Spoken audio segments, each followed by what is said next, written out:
TikTok, it's time to rock. This is a special edition, ladies and gentlemen, of the 5150 show. It's on a time slot that we've never had a live stream, but I tell you what, we would have done anything we could to have the guest that's with us here today. We've been talking to this guy for years.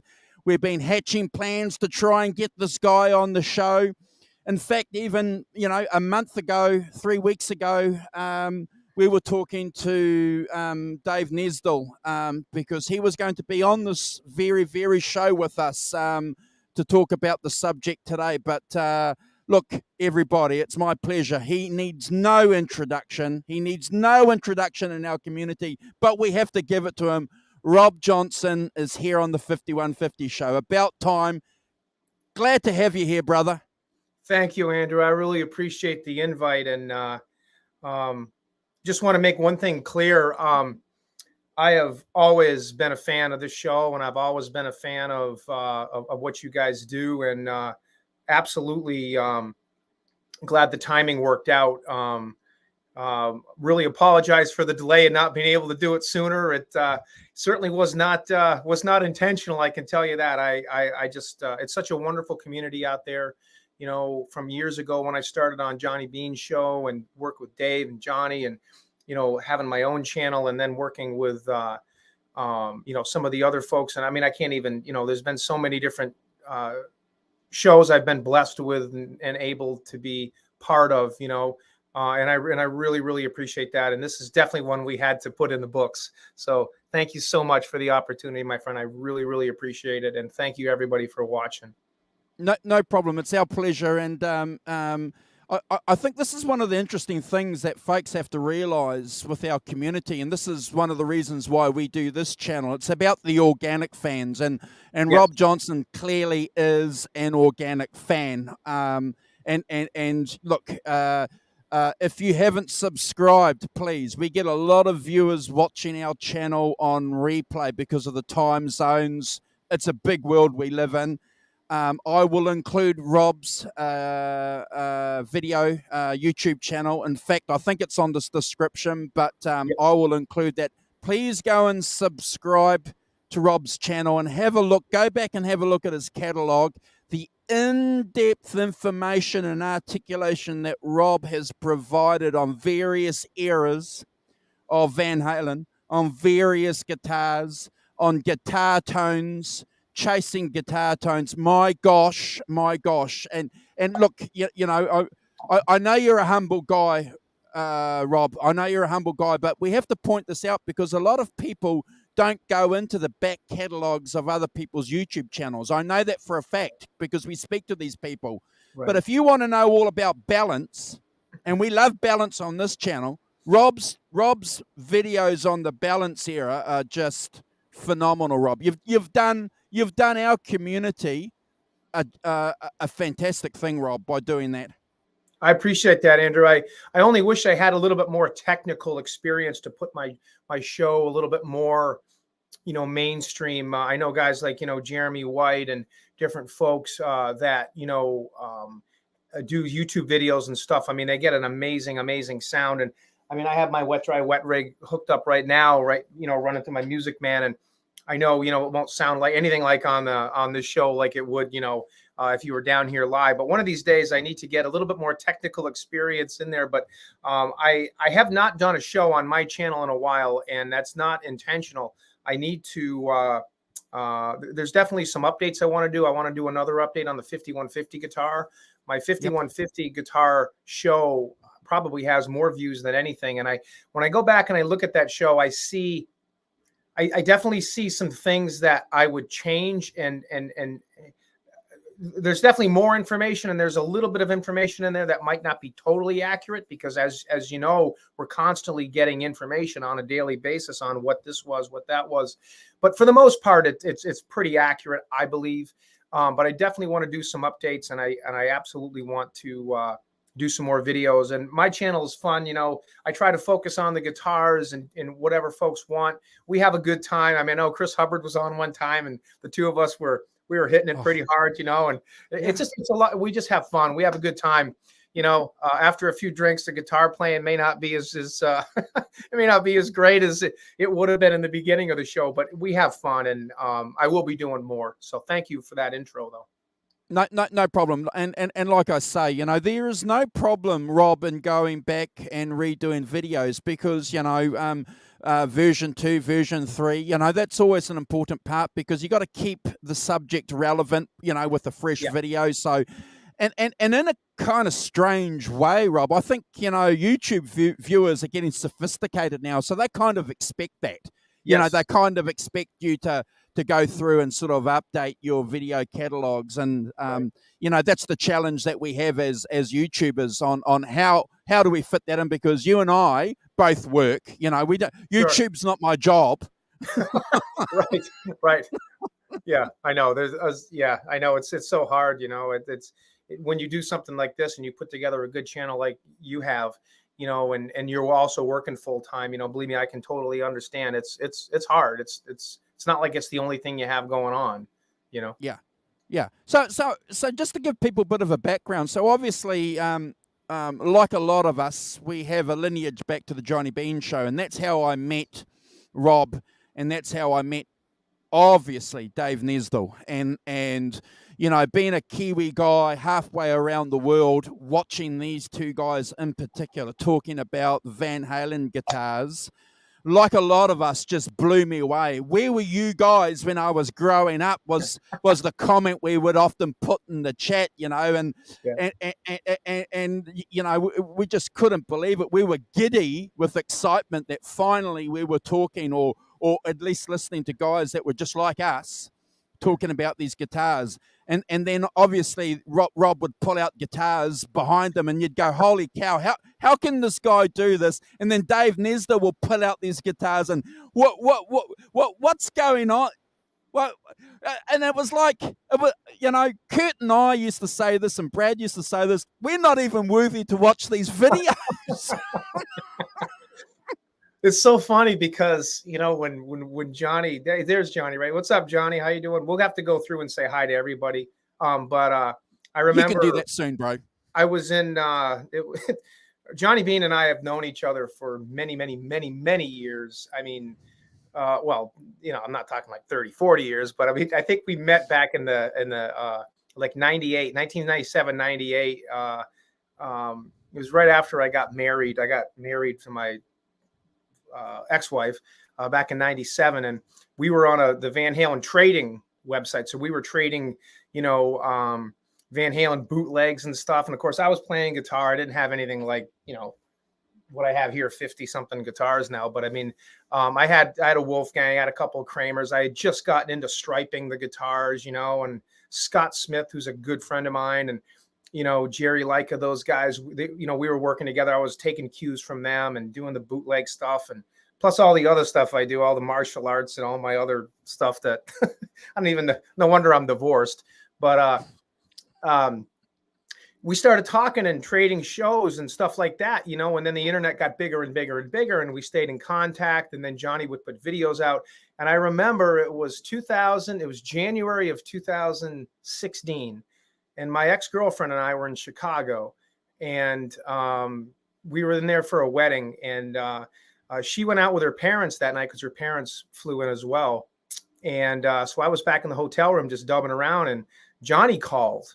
I think it was with Skype, and he was like, hey, he's like, Dave Nesdall? And I'm like, yeah, I've heard of that guy. He's got all those guitars like me. He's like, yeah. He's like, we do this show on Mondays and Wednesdays, whatever. And he's like, we'd love to have you come on. I'd be like, boom, I'm there.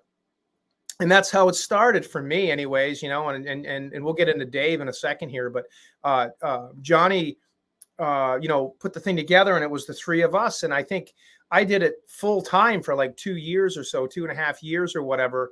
And then, just life comes in and work gets in the way. And I kind of I didn't leave. I just, I backed out a little bit. And then Jay Hannon came in, and I still jump in and do shows with Johnny. I was actually supposed to do one a couple of weeks ago or so, and work came in. And so I need to make that happen.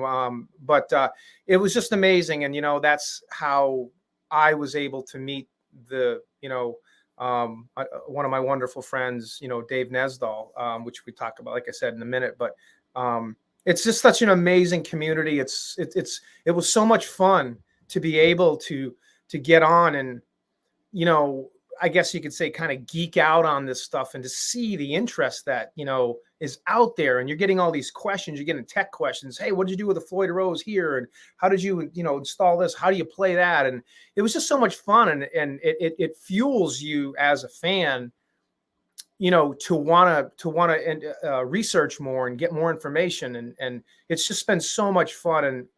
And to this day, I still enjoy, you know, doing this. And my phone blows up.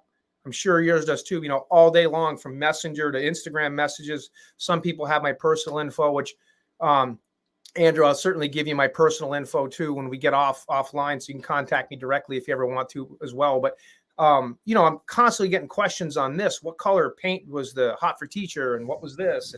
And it's so much fun. And sometimes I can't get back to everybody because it's so crazy, you know, with working and teaching my classes and then doing this. But I try to get back to as many folks as I can.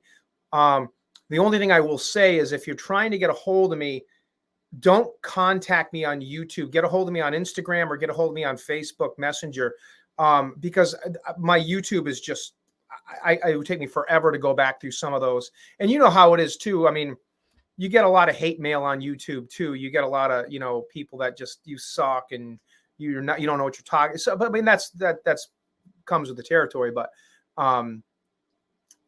yeah, it's so much fun. It's just been a great time to do this. I've really had the last 6-7 years of my life have been so much fun connecting with everybody out there, all you guys out there. And thank you for all the support you've given all of us, you know, the 5150 show, Andrew's channel, you know, everybody. Thank you for all the support, and please keep that support up because it's your support that keeps everybody going and it keeps us all thriving and wanting to do this stuff. Yeah. And if anybody is watching the replay, I will include Rob's Instagram account and his Facebook links on this channel too. So subscribe to his YouTube channel, but contact him via, as he said, on Instagram and or Facebook, because that's the best way to get hold of him. I just want to do another quick little shout out to a couple of my co-hosts who can't be here. Obviously, Brad, who's recovering from a minor stroke. He's been doing a few shows with us. He's getting back to health, so we wish Brad all the best. And obviously Simon Hosford, who did the EVH tribute last week in Melbourne. So we're going to be going live in a couple of days' time talking about that. But I want to make one other point that Rob said about YouTube. And this is one of the things that we do here on our channel. As musicians, as music fans, we have a responsibility to clean up YouTube. Now, I'm not saying that we should lie or not have opinions about anything, or be a fake or a false person. But if you can't make a nice comment when someone's gone and presented themselves on a video doing a version of a song that you play differently, don't comment. If you can't say something nice, you know, if you're a music fan or a musician, that's my best advice, because we are in the vanguard of doing that, because we are the creative people. We are the people that know that music is the bridge that connects people, and it's through that creativity. So don't lower yourselves into the quagmire of bullshit and crap and put crappy comments on YouTube videos. Don't do it. Well said. Well said. Awesome. And awesome. There's a lot of people out there that, you know, I guess I'll just say this in addition to that, I see so many different, you know, guitars that people paint and so many different, you know, versions that people make. And of course, you know, I've been doing this stuff for 26 years, building these things. And I'm constantly looking at this guitar. You're like, oh, I can change that. Or, oh, this picture just came out. I got to do that. I got to add this bridge on, or I got to do that. Because I always want to make it as accurate as possible. But you know what? When I get on and I see someone's, you know, like a younger kid, or it doesn't even have to be a younger kid. It can be an older guy or a lady that just striped up this guitar, and they're like, hey, what do you think? And you see people that are like, oh, the stripe's off. This is miss. It's like, I look at that and I'm like, you know, it's like, I always say, hey, looks great. Looks amazing. You know, and if somebody asks me, what do you think could I do to make it more accurate? Yeah, sure. Then I'll say, well, you could probably try this, or you could change this. but I always try to give credit to people, I mean, because we all started out somewhere, and I remember I look back at pictures of the first Kramer Stage Master. I think I striped up. I don't know if it was a stage. It had a pick guard. It was a weird, maybe it was a Focus. I don't recall. I had a Stage Master, but I striped right over the pick guard because I didn't know how to take the pick guard off. I mean, I could take it off with the screws, but I didn't know how to take the pickups and all that stuff out. I used to paint headstocks by leaving the tuners on, and I would take masking tape and just tape over the tuning pegs, and it looked like crap. But I look back but that's how you learn, that's how you learn. And it goes for the guitar playing too. I love playing guitar. I'm not anywhere near as technically proficient as, guys like Caleb and, some of these other guys like, Liquid Charlie. I mean, those guys are just incredible, and I learned so much from them. But I still, when I play, I like to have a good time and I like to enjoy myself. And that's what it's all about. It's about enjoying yourself and having fun.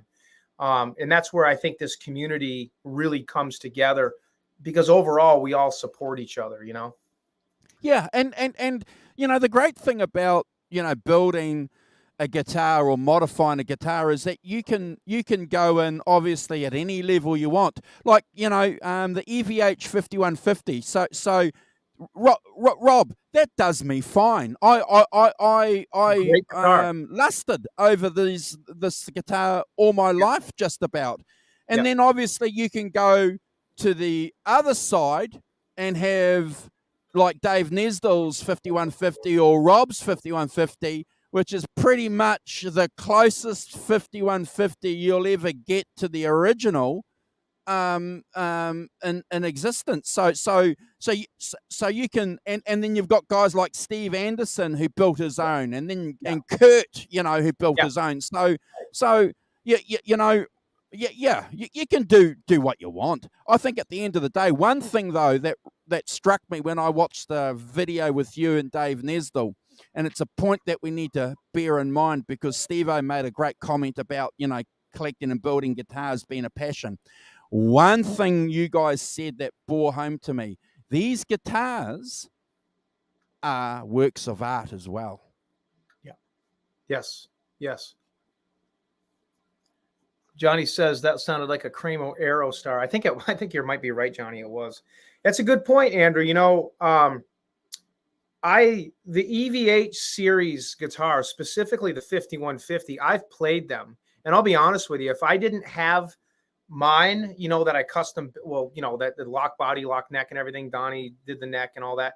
If I wasn't as, geeky as I am on the accuracy thing and wanting that, those are great guitars. They're amazing players. And honestly, the paint job on that 5150 is pretty darn accurate.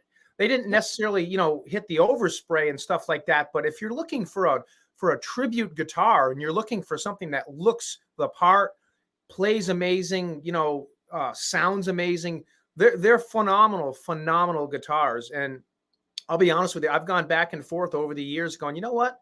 Maybe I ought to just get rid of all my replicas, and just do the EVH Stripe series, because, obviously I'm too far into it now because this is my thing, but I love those Stripe series guitars. They're phenomenal guitars. They really are. And that 5150 is incredible. You don't have to have a exact replica to consider yourself, a collector in this particular style. You don't have to have that. I don't believe. Well, the good thing about this guitar too, Rob, I spoke to Dave about getting some advice on upgrades. Exactly. And I did exactly what he said. I put a German Floyd Rose on it. He said, get rid of the floor, put a German Floyd Rose on it, put a brass block on there, which is exactly what I did. And he said, you might want to upgrade the pickup to a JB, which is exactly what I did. And man, the guitar just crept up 3 or 4 levels. Yeah, totally. And you can do that. You can upgrade the parts. That's the nice thing about pretty much any guitar, specifically those. You can do that. You can, heck, if you wanted to get one of the McGuire whale tail, FRT 5s or the Francis Furs, you could throw one of them. You can get as crazy as you want with them. Honestly, you can even add over. I've seen some folks take those guitars and add the Reliking to them, relic them up. Yeah. sand them down and add the overs. You can do all that to them. There's, you know, that's the nice thing. You can just have fun with it. And that's what it's about, having fun. And while we're talking about 5150 guitars, and this show, ladies and gentlemen, isn't about 5150 guitars. A very good friend of our channel, Fruitcake Tony and his boys, did a wonderful, wonderful show. And Rob, you were on there with Dave Nesdall, and I'm so happy that that was the last show that Dave Nesdall did anyway, you know, talking about guitars, surrounded by people who appreciated his knowledge, where he came from, and his expertise. And the fact that you guys have got that forever on YouTube, on social media, is a credit to everybody. But if you guys want to know about the 5150, go and check that video out, and then obviously be in touch with what Rob's doing, because he's going to be upgrading all his videos anyway. So that was great work. That was great work, bro, you guys doing that. That was a fun show. That was a fun show. We got off the show, and there was so many people on it. I mean, I could have gone on and on and on forever, but I was trying to be respectful to, you know, let other people talk. Obviously, I don't know everything, but when we got off, I was talking to John Conklin, you know, obviously a good friend of mine, and I was just like, oh man, you know, there's a bunch of stuff we you know, we could have indulged in and talked about. And he's like, that's cool, we'll do another one. And I'm gonna, like I said, I'm gonna do another upgrade to the 5150 show, 5150 guitar myself, because my 5150 show that I have on my channel has a, you know, ton of views, but there's definitely some things, and I'm not going to get into the basswood, you know, swamp ash. I still say it's basswood. That's based off some different information, but that's neither here nor there. But there's some information that, you know, we find out, and you're like, oh man, I didn't know that, or I didn't know that, or I didn't see that picture. And it's funny because sometimes you'll change your mind on something and be dead set that it's, you know, A, and then you find out, you know, you were right. Months later, you find out you were right the first time. So it's I guess what I'm saying is it's fun. It's always a good time. So when you're watching these shows, particularly on my channel, you know, none of this is, I'll speak for myself, actually. None of this is definite hardcore. It is, I mean, certain things that we discuss, like this is what this piece of hardware gear is. Yeah, I mean, that's kind of, it is what it is. You know, you got to call it like you see it. But there's a lot of stuff that we talk about that, you know, like Eddie always used to say, it's music theory, not music fact. When we do a lot of these shows and we're putting stuff out, we're basing our opinion on years and years and years of studying magazine pictures and videos and talking to people and networking and talking to the Adam Reavers and the Scott Smiths and the, you know, the folks that knew Eddie, you know, and dealt with his stuff, the James Browns, those guys. So, you know, we try to make accurate decisions, and, you know, we certainly put out what we think we think they are, but we're still always learning, is what I'm saying, you know? So when I get somebody sometimes that says, you don't know what you're talking about, this isn't this isn't that, you know, I kind of just shut down. I don't even respond to them if they're disrespectful. I'm more than willing to have a conversation with somebody. But, you know, everyone, as you know, Andrew, every once in a while, you'll get someone that'll say something disrespectful, and, you know, you don't know what you're talking about. Say, all right, that's fine, whatever. But I look at all of it as just having fun, having a good time. And I love providing information to people. If I can help somebody out building something, you know, and bringing a passion that they've been wanting to build to fruition, that's a home run for me. I love helping people do this stuff, because back when I started doing it, the internet wasn't that big. You know, internet had just started out and it was dial up, and we were still searching pictures of Hit Parader magazines and Circus and Metal Edge and Guitar World and Player. I mean, thank goodness for the Japanese Player mags and Young Guitars, because those were just instrumental. But we did everything by magazines, you know. And now everything is just like, boom, right at your fingertips, you know, which is great. I think what you still need to do, and I've been saying it for years in the chat, and I used to say it to Dave Nesdall too, you guys need to write a book, because, you know, there are great biographies coming now on Eddie. You know, Steve Rosen's biography is coming, which is going to be great. But if you think about it, a book solely dedicated to the genesis, the manufacturing, and you know, all the details in a 5150 guitar. Just think how how it'll become a bestseller. I know, right? It's so true. It'd be so much fun to put something together of all the research we've done all these years, and it would be a good time. I think that's definitely something that has got to go into the bucket list. You know. Hey, Janice, how are you?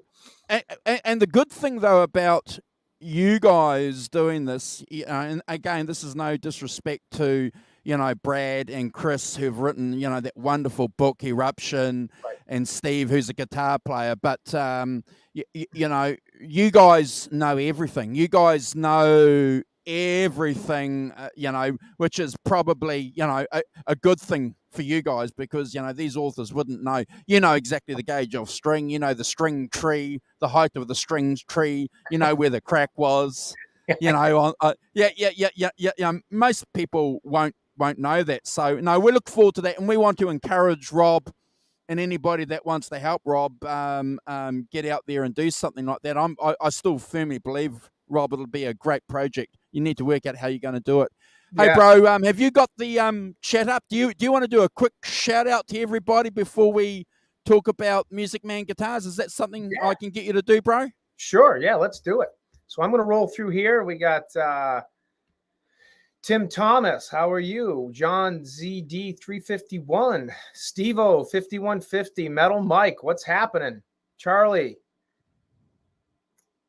Helen O'Hara, how are you, Helen? Andy Carson, Leo Safko. If I get your name wrong, please, folks, don't. There's a lot of new names here, so it's great to meet you, folks. Ellen V, Mr. Johnny Bean. Yeah, I knew you were here. Let's see who else we got in here. I know there's a couple of other new names too that have come in here.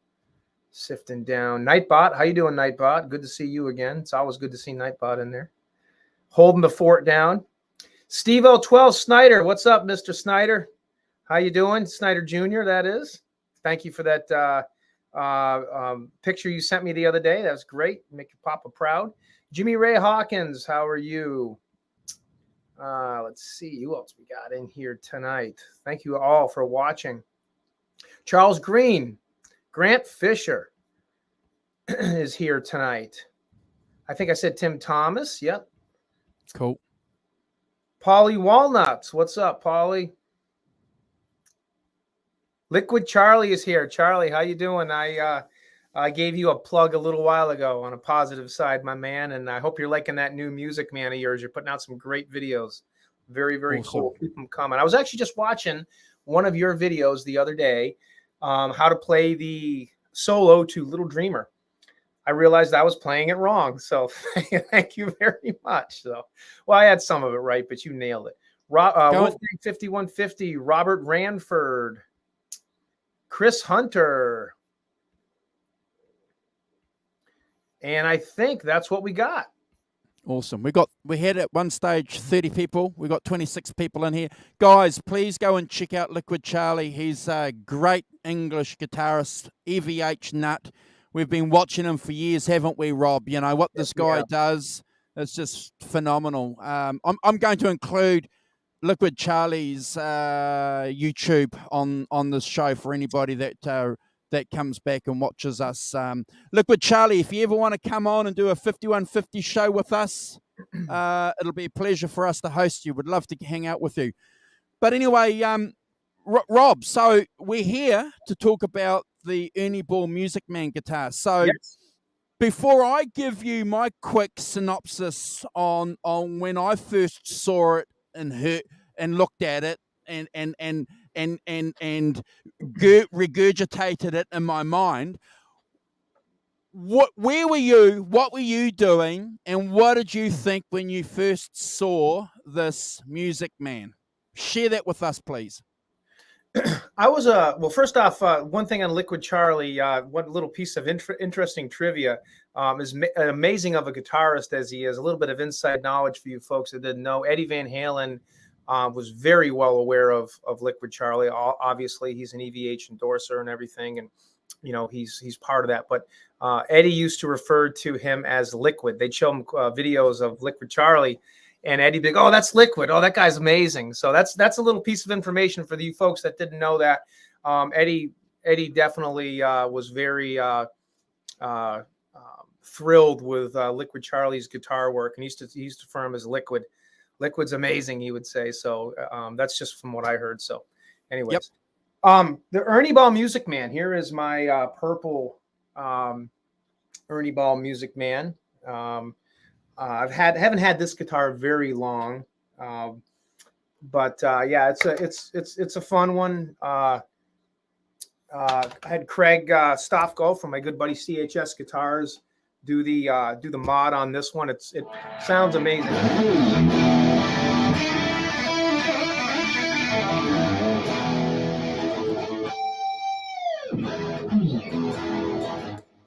Probably doesn't sound too good through this, but that is my wet rig back there, which would sound amazing if you folks were in the room. But this is an amazing guitar, and we'll go through all the parts on it, and Andrew and I can kind of dissect little pieces of it and whatever you want, or whatever questions you folks have. The Ernie Ball Musicman guitar, when it was released in, I believe it was released, I believe Eddie began working with Musicman and talking with them, obviously, late 80s, early 90s. And then in 1990, when the strings had come out, I believe Ernie Ball Musicman was putting the strings out. Obviously, different companies were looking at Ed for an endorsement deal. Kramer was starting to fall down through the cracks, and Ed was looking at, doing something a little bit differently. So PRS was looking at him. There's actually a guitar, a striped up guitar that was a PRS that was presented to Ed, and Musicman, as we know, got the deal. And there's some pictures of Dudley Gimple and Ed, and I don't remember if Sterling Ball was in that. I know Dudley was, but there's some pictures of Ed holding an unfinished Axis body with two single coils, I think it was, and a humbucker somewhere. That's the picture of the first Axis, but there was another picture unfinished that had like, I think it was two single coils. And in the back, Dudley Gimple has the 5150 Kramer, and he's holding it. That was kind of, I think that was in 1990. That was right around the time after the band opened the Cabo Wabo Cantina, and they played that. I think that was April of 1990 when they went over there and they had the grand opening of the tour. And that was one of the last times, I believe, Eddie ever played the 5150 Kramer live. The last known recording of the song was Judgment Day and the For Unlawful Carnal Knowledge, as far as we know. And I have some pictures, not handy, but of actually Eddie in the studio with the 5150 Kramer from the Unlawful Carnal Knowledge studio. So we think that was Judgment Day. And then the Musicman came out, and it was originally termed Axis. Now, just to kind of put you where I was when I first, I didn't start playing guitar. I was kind of a late bloomer on playing guitar. I was a Van Halen fan right up, from, I think when I first heard, I think my first exposure to Van Halen was when I was like 10 years old. So it would have been like Diver Down. And then I started, because, I started going back and I heard the first album, the second, and Women and Children first. So I was always a Van Halen fan since like 1983. And I always wanted to play guitar, but with, everything that I was doing back then and starting martial arts and whatever, I never picked guitar up until I was 23 years old. And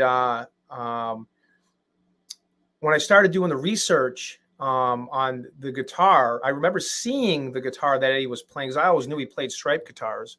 So in 1990, 91, we're seeing what Andrew has in the back. You can see Andrew's Ernie Ball Musicman Amber guitar. Like, oh, this is a change. Eddie's got this new guitar. That was the Ernie Ball Musicman. So that's when I first found out about the guitar, but I didn't really start diving into the details of what it had until probably around 95 when I started playing. And when I started playing guitar, the first Van Halen concert I saw was Balance. And I'd never been to a Van Halen concert before Balance. And a friend of mine, I think I had an opportunity to go to the For Unlawful Carnal Knowledge show, and something came up and I didn't make it or whatever. But I went and saw Balance. And I'll never forget, I saw him in Hartford, Connecticut. And it was just like, which actually is the last place I saw them in 2015 too, which is interesting. They came out with Seventh Seal, and it was just like, boom. I was like, whoa. And here's this guy with this short blonde hair, and he just looks like he's having fun, and he's smiling, and he wasn't jumping around as much because he had the hip issue going on. And they were just the most powerful sounding band I'd ever seen in my life. And just that, from that opening chord of Seventh Seal, I just couldn't, I was just blown away. And, you know, getting into this guitar. So I started playing guitar. I didn't, the first Van Halen guitar I got, because I'm not counting the Kramers, was a patent pending black Peavey Wolfgang. So that was my first Van Halen guitar. And that was an amazing guitar, but I started doing research on the Musicmans. And I remember I couldn't afford it at the time, but Guitar Center, actually it was Daddy's Junky Music. You guys all remember that? Daddy's Junky Music or Daddy's Used Gear. There was one in a town close by, West Springfield, Massachusetts, where I live. I live in Greenfield, but there's a town close by that had one. And I remember I walked in one day and they had a blue Ernie Ball Musicman Eddie Van Halen, just like this, except it was blue, not purple. Wow. And I picked it up and I sat down and I started playing it. Of course, I'd only been playing for maybe 6-8 months, but I could do some stuff on it. And I just was amazed at how incredible the neck felt, the profile of the neck. And as I started doing more and more research, I started to learn that, well, this was the profile of the Kramer 5150 neck, because that's what that was his favorite neck. And another shout out to Donnie Ward. Kudos, Donnie. Donnie and Chris Locke, you guys nailed that neck that I just had put on my 5150. That's the new one. And it feels exactly like these Musicmans. Even the wear mark down on the first fret, you can feel it. You can just feel where it's worn away on those. So I remember thinking that how much I love the necks on these things. And the body obviously was a beautiful body. Very, very simple. One knob, one switch. You know, Gatto style Floyd Rose stamped Musicman, and just a very simple guitar, but just very, very amazing sounding. Had 2 pickups in it. They were both DiMarzios. The bridge pickup basically is, from what I've come to realize over the years, is essentially a DiMarzio Tone Zone. And the neck pickup is essentially a DiMarzio Air Norton. Those are essentially what the pickups are. They didn't call them that at the time, but that's essentially what they are, basically. So if you're looking at recreating something, you know, on the guitar, that's essentially what they are. And you know, there's certainly other amazing options. You know, Sean Christopher from Pariah Pickups does the Pariah Pound Cakes. Those are awesome. I have those in one of my my striped Peavey over there. It's awesome. But yeah, so that was my first exposure to this guitar. I first bought one.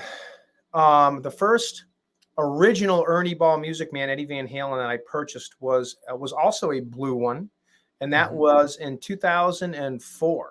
That was the first one I owned, and by that time I think I had owned 4 or 5 Peavey Wolfgangs. It was just getting harder and harder locally to find the Musicmans, you know, because the Peavey Wolfgangs were the thing, and the Musicmans were starting to jump up in price. And every once in a while you could find one on Guitar Center, you know, Guitar Center online or something like that. And I think that's what I did. I found one on Guitar Center online, and it was I want to say, I think I paid something like $2,500 for it at the time. This would have been like, you know, 2004. And I called the Guitar Center and they had it shipped up to my local one, and I bought it. And it was a blue trans quilt.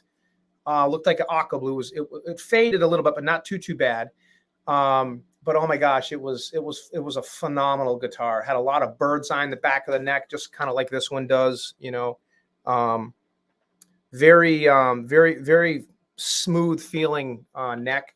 I believe they used gunstock oil on the back of these necks. I think that's what they did. They used gunstock oil on these, because you can certainly see where the where the finish is for where the headstock, you know, stops. but yeah, very simple guitars. Very comfortable to play.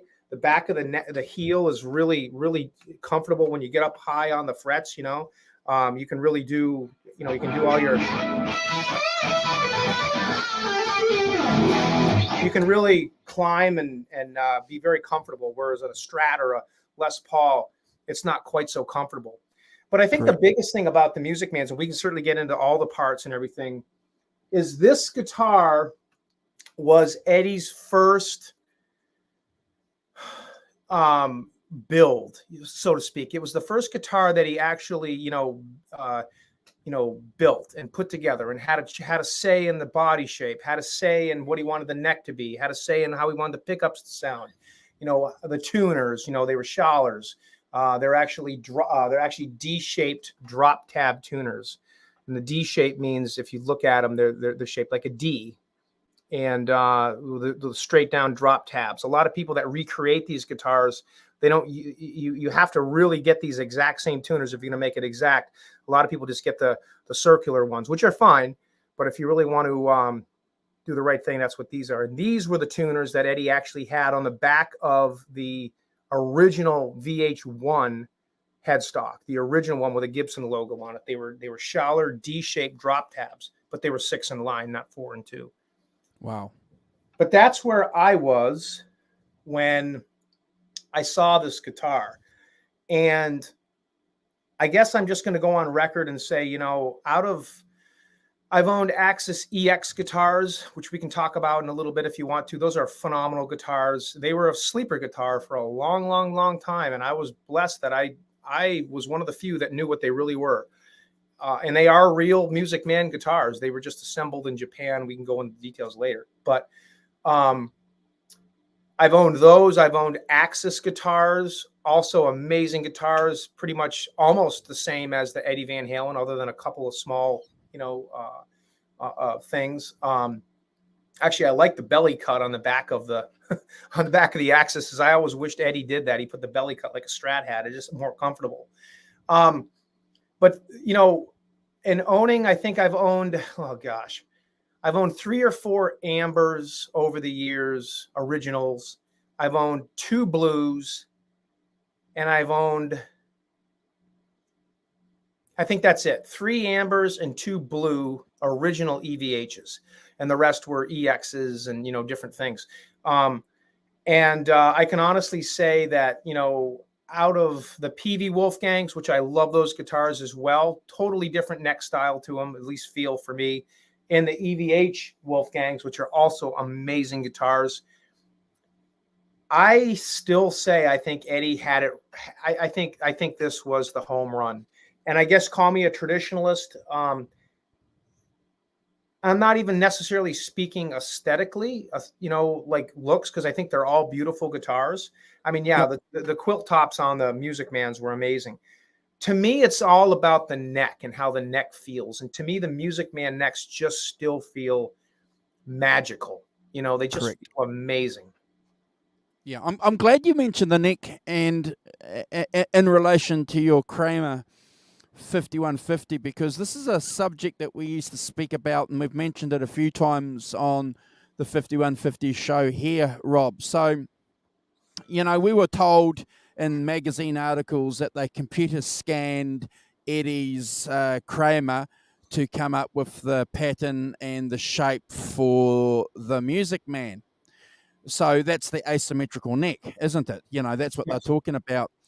But then when we got, for example, these guitars here, which certainly aren't asymmetrical necks. So how convinced are you that Eddie's Kramer 5150 had an asymmetrical neck? That's, I would one day, I don't know how that would be possible, but one day I still hope somehow to be blessed with being able to actually hold the real 5150. I know that's kind of a long shot, but I would love to see what the real one feels like, because we've heard all this information all these years that it's asymmetrical. these things were made computerized. I mean, other than the, the fret markers are smaller because it's Musicman. Sure. We've heard all of this information. The only thing I can say is, and I'm going to go pull it real quick. Hold on one second. No problem. Hey guys, thank you for joining us. We got 31 people watching. Please subscribe to our channel. If you're watching a replay and you haven't subscribed, please do. Here he is. He's got something I'm going to present him. So this is my 5150, and this is not a 5150 show. However, this is probably one of the most, if not the most accurate 5150s I've ever seen. Correct. Just based off of, a lot of nothing that I've done other than put some of it together. But Chris Hubbard, Chris Locke, Donnie Ward, Darren from early Floyd Rose groups, Jerry Leica for supplying me with the original FRT5. Just every little piece and part is just right on the money on this thing. But phenomenal. Anyways, back to the question. This is a brand new neck. Doesn't really look like one, does it? It's a brand new neck, believe it or not. And Hubbard just painted it. And Dave Nesdall was the first one to get his. And I was able to play his a few weeks before he passed, when he was here visiting with his wonderful bride, Desiree. And mine was already on the way. And I was amazed. This neck, and I'd have to hand it over to Donnie Ward. I'm not sure. This neck feels, especially down here, it feels exactly like a Musicman to me. And wow. An asymmetrical feel to it. And I know that because I always struggle with the D string on this, because it almost kind of frets out a little bit, because it is, I got it figured out. But I mean, this would be my own personal proof that this is what Eddie's was, because Donnie and Chris just researched this thing to death. And this to me feels like just exactly like a Musicman. Wow. And I mean, from every little thing you can do with it to it just has that feel. Not only does it feel like butter and super, super fast, it just feels thin, in a good way, thin, if you like that. But it has that asymmetrical feel, shape to it, and it's just this is probably the best neck on a replica guitar I've ever had, which is fitting because it's my absolute favorite guitar. Okay, so what you guys have to do, if you've got these EVH 5150s here, guys, you have to grab a sander. And you have to sand that back of that neck so that you can get an asymmetrical. Yeah, all right. Yeah, you have to get that feel. And it's funny because it's just, it's funny because even on my Musicmans, like my Amber Musicman, and then this one, they feel very much the same, but there's still a little bit of a difference. So I don't care how close you get. And actually, I have another Musicman coming. This one's a custom build. This is a Donnie Ward one that Craig's finishing up now. It's going to be aqua blue. It's like my original one that I owned. And again, Donnie nailed it. But every neck that I've played on a real Musicman, they feel the same. But there's there's just a slight difference, not in a bad way.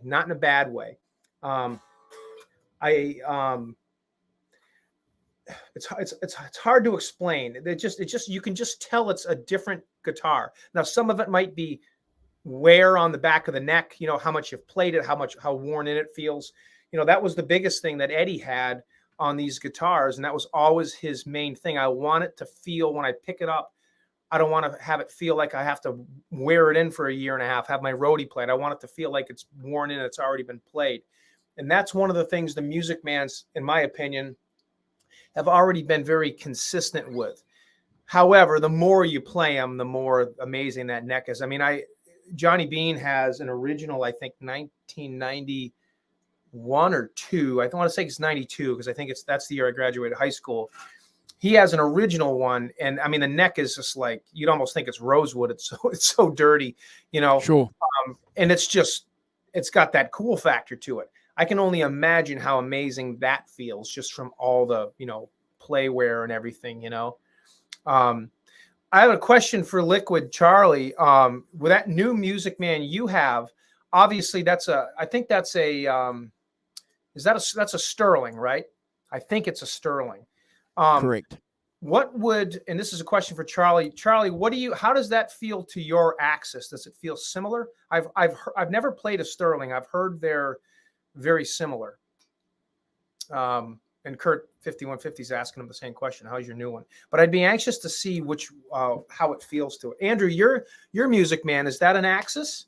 So I've had both. I've had the AX40 Sterling, and while the neck is certainly asymmetrical, Rob and everybody else, it does not have the closeness that you get in your hand like the Axis does. So while the shape is there, it certainly isn't as refined as it is in the Axis. And from what I understand, again, too, the Axis is completely different from the EVH. But having said that, though, I know for a fact, Rob, that you have the EX, and because you love having guitars that are very close to the original, one of the reasons why you got the Axis is because it didn't have the signature on the headstock, because obviously Eddie, when he was playing his, didn't have his signature. Yeah. So we're talking about differences here and necks. We know there's a difference between an Axis and an EVH Ernie ball. Is there a difference between the Ernie balls and the EX guitars? Great question. I'm going to pull it. It's right here, and I'll show you. Hi, Kurt. Thanks for jumping in, brother. So this is a great question. Now, this is, and you can tell I got it all just like Eddie's. It's got the number 1 on the body and the number 1 on the headstock. This is my Axis EX, and it's got an incredible quilt top on it. It's just it's amazing. Wow. And as you can tell, it's it does not have the signature, but it's got all the pretty much the bells and whistles. Now, this particular guitar, let's see, what did I do with it? Well, I had underneath the bridge routed out. I know you guys are like, oh my gosh, like, how did you do that? Well, that's it's like Eddie throwing these things in the back of a pickup truck, right? I had it routed out because the original prototype Musicmans, it'll take me a few minutes to pull it, but forgive me for jumping all over the place here, but I will get back to the original point. The guitar for the Practicing Musician magazine, I think in 91 or 92, has a picture of Ed sitting in the studio holding it, kind of like this with a flannel shirt on. And you'll notice that the bridge on that guitar then was a German Floyd Rose, which is not what's ended up on that guitar a few months later. When they were building these things, the early prototypes, and Jerry Cantrell, his gold one, has it too, the one that was just recently found. They routed out underneath the Floyd. I don't know if you can kind of tell. Mine's kind of routed. It's hard to tell. They routed out underneath it because the knife edge on the German Floyds is not angled like the Gattos are. Yeah. So basically, when you would do a dive bomb, if you had the bridge sitting flush like Eddie did, depending on how you had it set, the Floyd may dig into the wood. So that's why they had those routes. And then a very few months later, they decided they're going to go with the Gatto bridges. So the Ernie Ball Musicman bridges, the ones that are stamped Musicman on the EVHs and the Axises, are Gatto bridges made by Goto, excuse me, however you want to pronounce it. And even on the brass blocks underneath, they're stamped Goto. They're exactly the same thing. They'll either say high stability tuning tremolo, or they'll say license under Floyd Rose. I think the earlier ones say license under Floyd Rose, and the newer ones will say high stability tuning tremolo systems. So before they stamped it Musicman, the first ones they used just said Gatto. So I had to have that on mine. So you'll notice mine just says Gatto, just exactly like Eddie's does. Sure. And they used the flathead posts versus the bushing. Well, I don't know if they had bushing. They might have had bushings and the screws just went in, but they're flathead posts. And I had to have these posts custom made because you just can't find them anywhere. They're so hard to find. Michael James, EVH 5150, I think it is. I think he makes these as well. He's also the guy that does the 5150 stickers. He makes the accurate versions. Yep. So that's what I did. I put an actual Gatto stamped bridge on here with those exact posts. Had the body or had underneath it routed out. I flopped the pickup around. Now, Eddie didn't do that until late 94. You'll notice earlier pictures, the pickup was swapped around. And the stickers 5150 that are on his now, his original Amber Baby, the quilt top, not the flame top one that he used in the Toronto show. That was a separate one, a different one. The original stickers that he had on there in 93, you'll notice pictures where they're wearing off because they were like an acrylic stamp. All right. And then he redid them, I believe, in 94 and right around the same time that he flopped the pickup around. So the ones that are on there now are like these. They're actually stickers, but the original ones that he had in 93, 5150, when he put them on after the Fern Lawful tour, when they went for the Live Right Here, Right Now tour, they were like a stamp. So if you scratched them, they would scratch off. Yep. So just a couple of different things, on that. He started using the eye bolts, the number 8 eye bolts with the washers with the welds and the little set screw drill hole. If you look at Eddie's guitar, mine's not accurate that way. But this particular route here was longer. It was about double as long as this. And this one was moved up a little bit because at the time they were debating whether they're going to have a tone knob in there or not. So they had they call it the hot dog route. And it was to accommodate a tone knob. Excuse me, it's this one right here. I'm looking at the wrong thing. This one was longer. It was called the hot dog route because they were contemplating having a tone knob. I did not know that. Yep. So if you look at pictures of Eddie's, you'll notice it has the longer route. It's a hot dog route. I have it in my Japanese magazine. If you follow EVH 5150, I think Michael James on Instagram, you'll see he did that mod to his guitar, and he's got a whole bunch of pictures up on Instagram of that. And he actually does that work. I thought about doing it, but it's not really that big of a deal to me to go too nuts. I think Johnny asked me where I got this guitar. So Jim Mullins found this for me.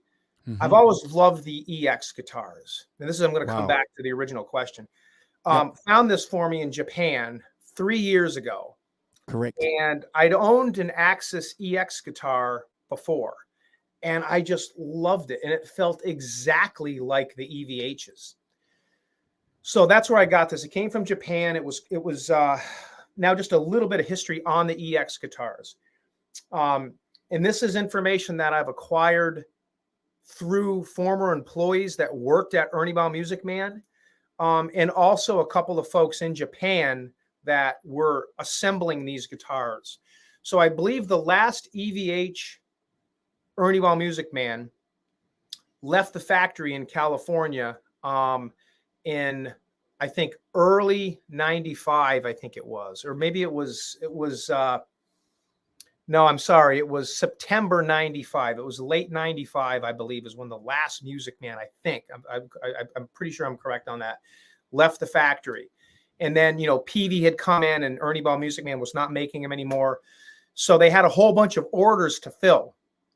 And for the most part, they were able to fill those orders. And it's been said that they made from 1991 to 95, the 4.5 year run that they went with the Eddie Van Halen Musicmans. It's said that they were around 1,000 guitars a year putting out. That number is kind of a loose term, but there's somewhere between 5,000 and 6,000 guitars. Some have even said 8,000 guitars came out. I'm still not 100% sure, but it was a very, very, very low number. Wow. So one of the reasons that Eddie left Musicman was, well, he was already working with Peavey for his amps, and he was not happy with, people wanted his guitar and they just couldn't get him. There was a 2-year waiting list, and I'm sure we all know there was some other rumors out there that may or may not be true, but we'll stick to the technical aspect of it, the official. Sure. But he ended up going with Peavey. So we had a whole bunch of Musicman orders that needed to be filled. And for the most part, Musicman filled these orders. They were left with a bunch of bodies and a bunch of necks, a bunch of logos, a bunch of bridges, pickups, knobs, pots, switches, everything. Yep. And they basically were going with the Axis guitar. Now, from what I know, the Axis guitar bodies were different because, obviously the switch was moved back here and it had a belly route in the back, which I love. I wished Eddie had done that with his guitars because I just think it's more comfortable to play. That's just my opinion. And the necks, for the most part, were the same. However, to my experience and my belief, from the 12th fret and up, it's a little bit fatter of a neck. It's a little wider, I believe. And the Musicman buffs out there that know these better than me might be able to contribute a little bit more information, but there's a little bit of difference in the neck. Still asymmetrical, still feels the same, still smooth, same gunstock oil, everything, but it's a little bit wider from the 12th fret. And that's the experience I had with the actual Axis I've owned. Now, the Axis EX guitars, to me, I've heard both, feel exactly like the Eddies. Okay, this one does. This feels just like my EVH. However, there's some folks out there that say that the Axis EX guitars also, when they ran out of those original necks, when they shipped them to Japan, started using the Axis necks. So what you kind of have with the EX guitars is a little bit of a hodgepodge. If you're able to get one of the earlier EXs, which is this one, there was 4 companies in Japan that were actually assembling the EX guitars. So when Musicman went out of business with the EVH model and switched over to the Axis, Japan had, from what I understand, like hundreds of orders for the Eddies, and they did not want the Axis EXs. So what Musicman did is they allowed Japan to set up 4 shops. One was made by a company called High-End Guitars, which is what this one was, because it had a high-end guitar stamp in here, which I painted over because I didn't want it, and I sometimes wished I'd left it. That was one of the first EX assembling plants in Japan that started in 1996, and there was 3 others, and I don't know the names of them. Komatsu might have been. I don't even want to do it injustice by trying to pronounce it, but there was 4 shops that were basically assembling a whole bunch of leftover EVH bodies, necks, and then using all the original parts. And the only differences were they didn't have the signature on the headstock because they couldn't do that because they technically weren't Eddies. So they were calling it the Axis EX.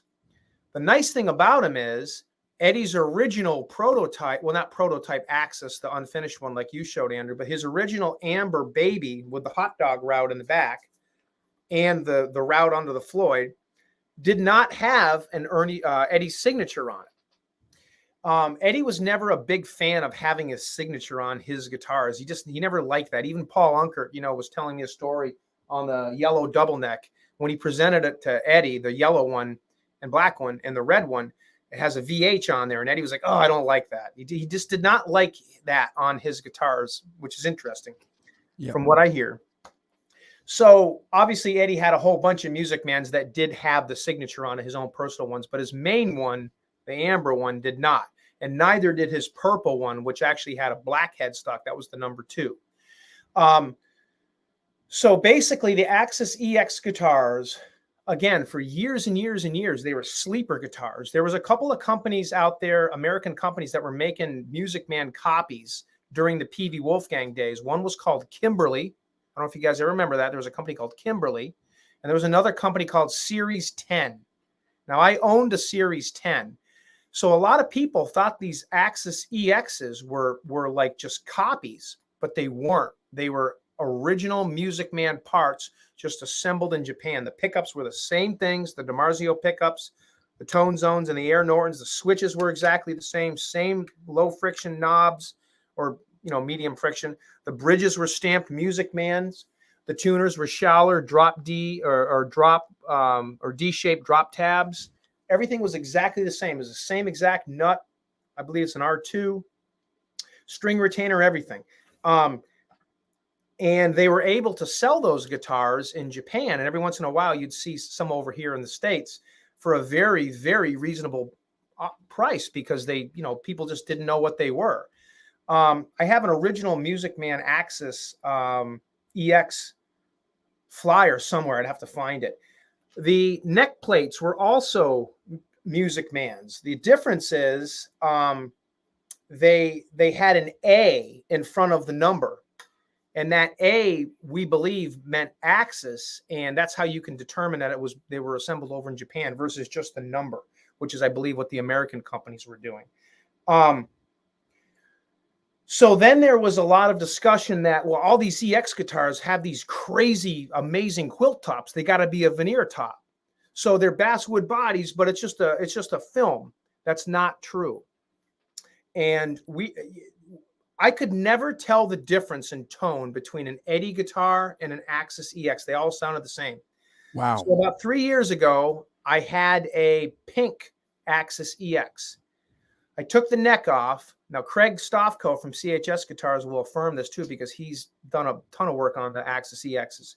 You take the top off, you can clearly see in the neck pop. You can't see it here, but if I was to pop this neck off, because I've had it off, you can clearly see the basswood.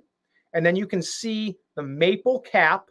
And then, yes, there is a veneer over it, but there is a maple cap on these guitars.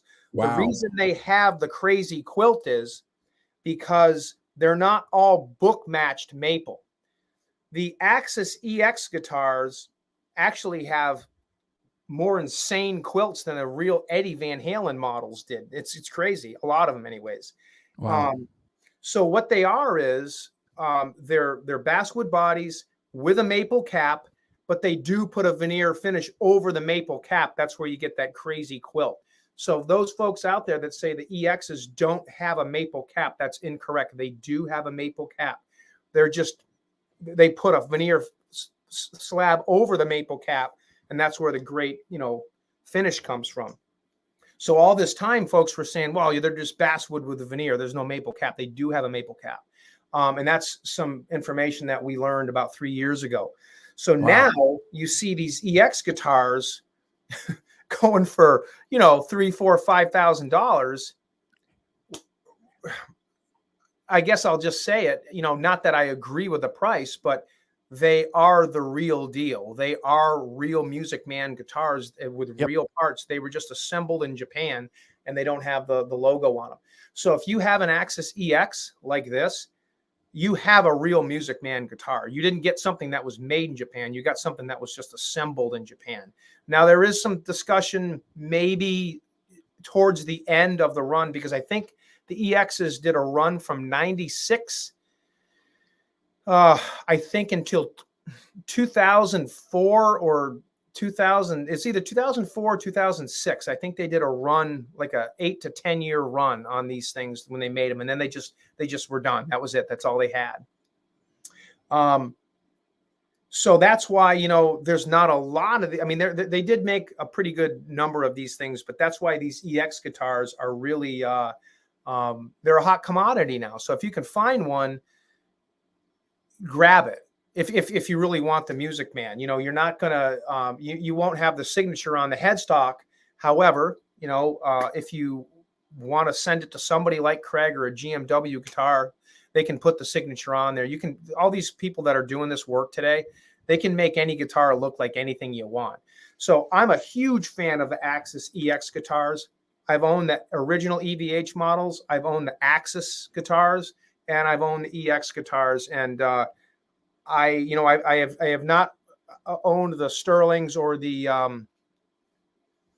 what's the other one name? The AX40s. You know, I have not owned one of those, but I hear those are great guitars too. But I can honestly attest, speaking of the EX guitars, they are the real deal. It's interesting that you should talk about components being used on various guitars, because again, so when I was talking to Dave Nesdall, Rob, and I showed him some pictures of my Axis not long after I bought it, and I was questioning him about whether or not I should change the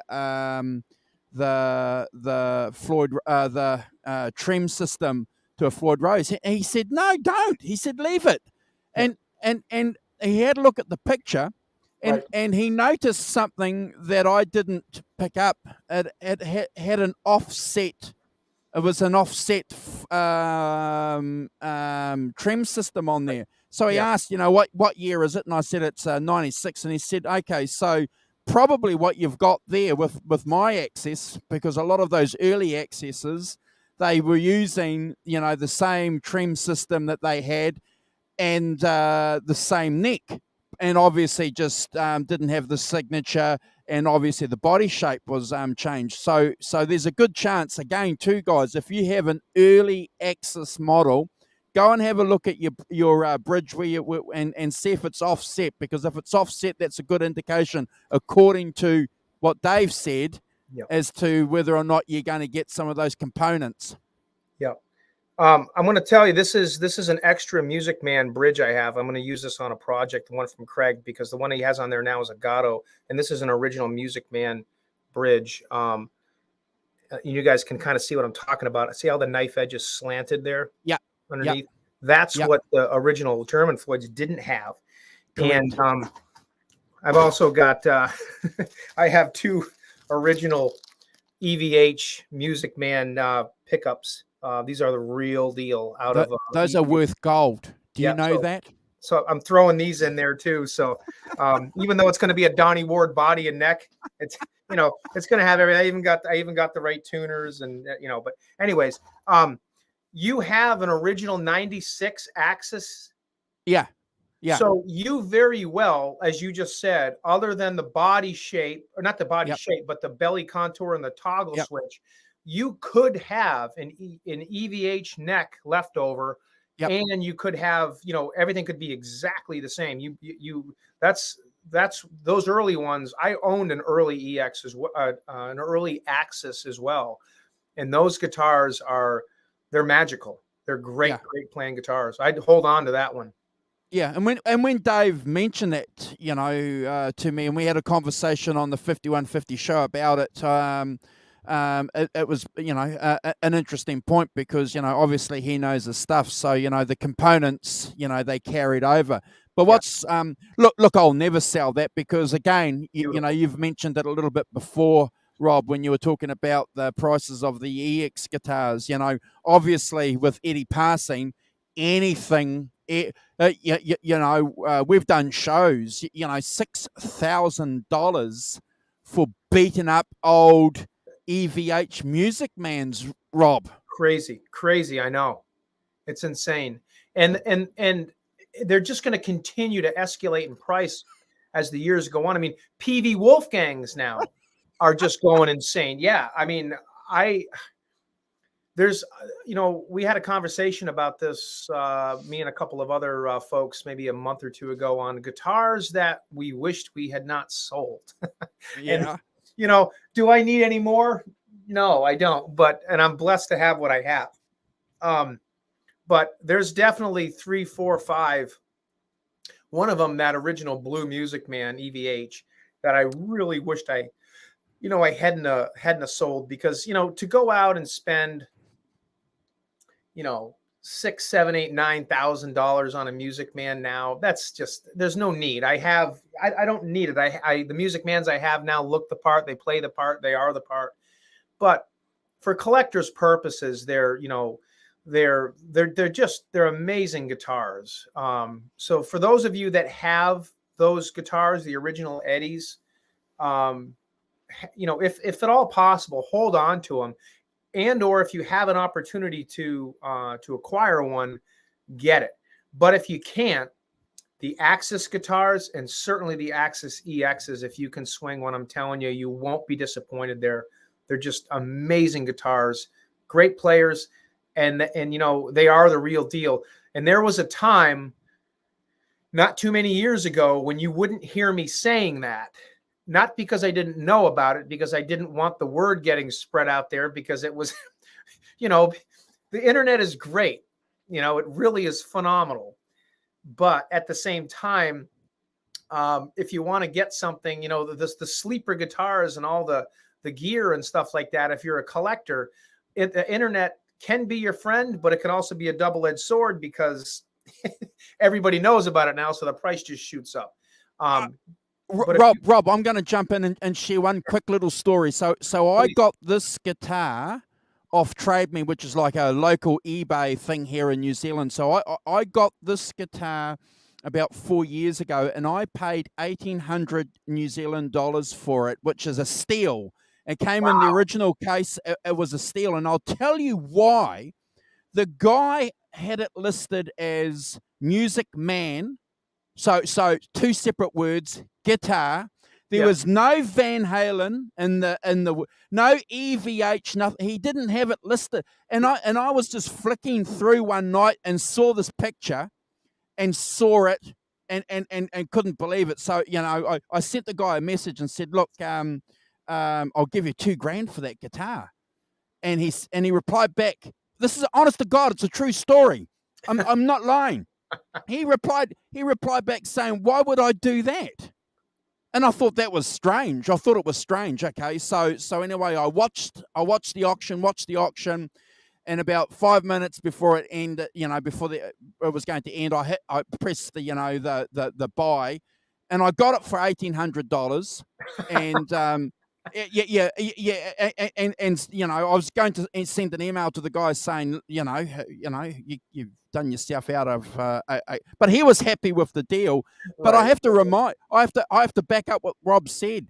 You know, if you're looking for Musicman guitars, don't go and put these search words in, because you're only going to go and get the expensive ones. But if you just put aside, you know, a couple of hours and just go looking through these auctions, because people don't know what they're going to list. They don't know all the words. You're going to get something.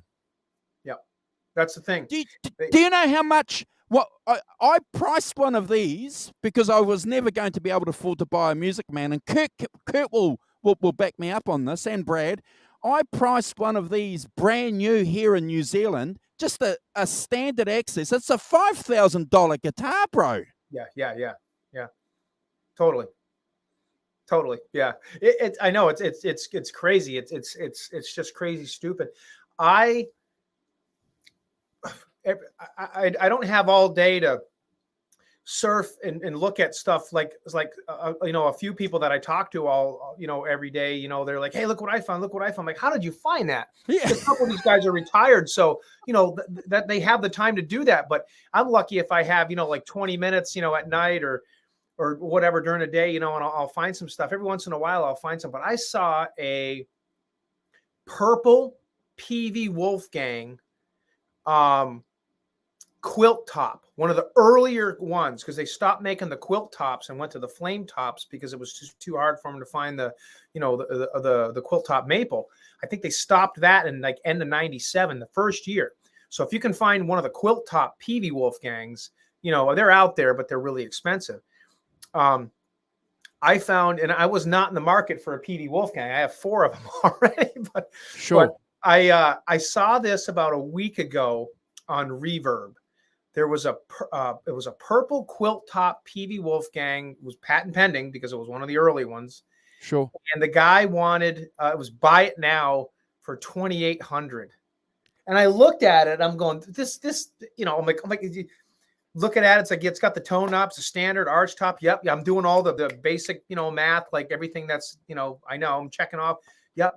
I'm looking at the tuners. Holy shit. You know, holy crap. You know, like this is incredible. And I messaged the guy, and by the time I messaged him, it had already been purchased. The thing lasted like not even 10 minutes.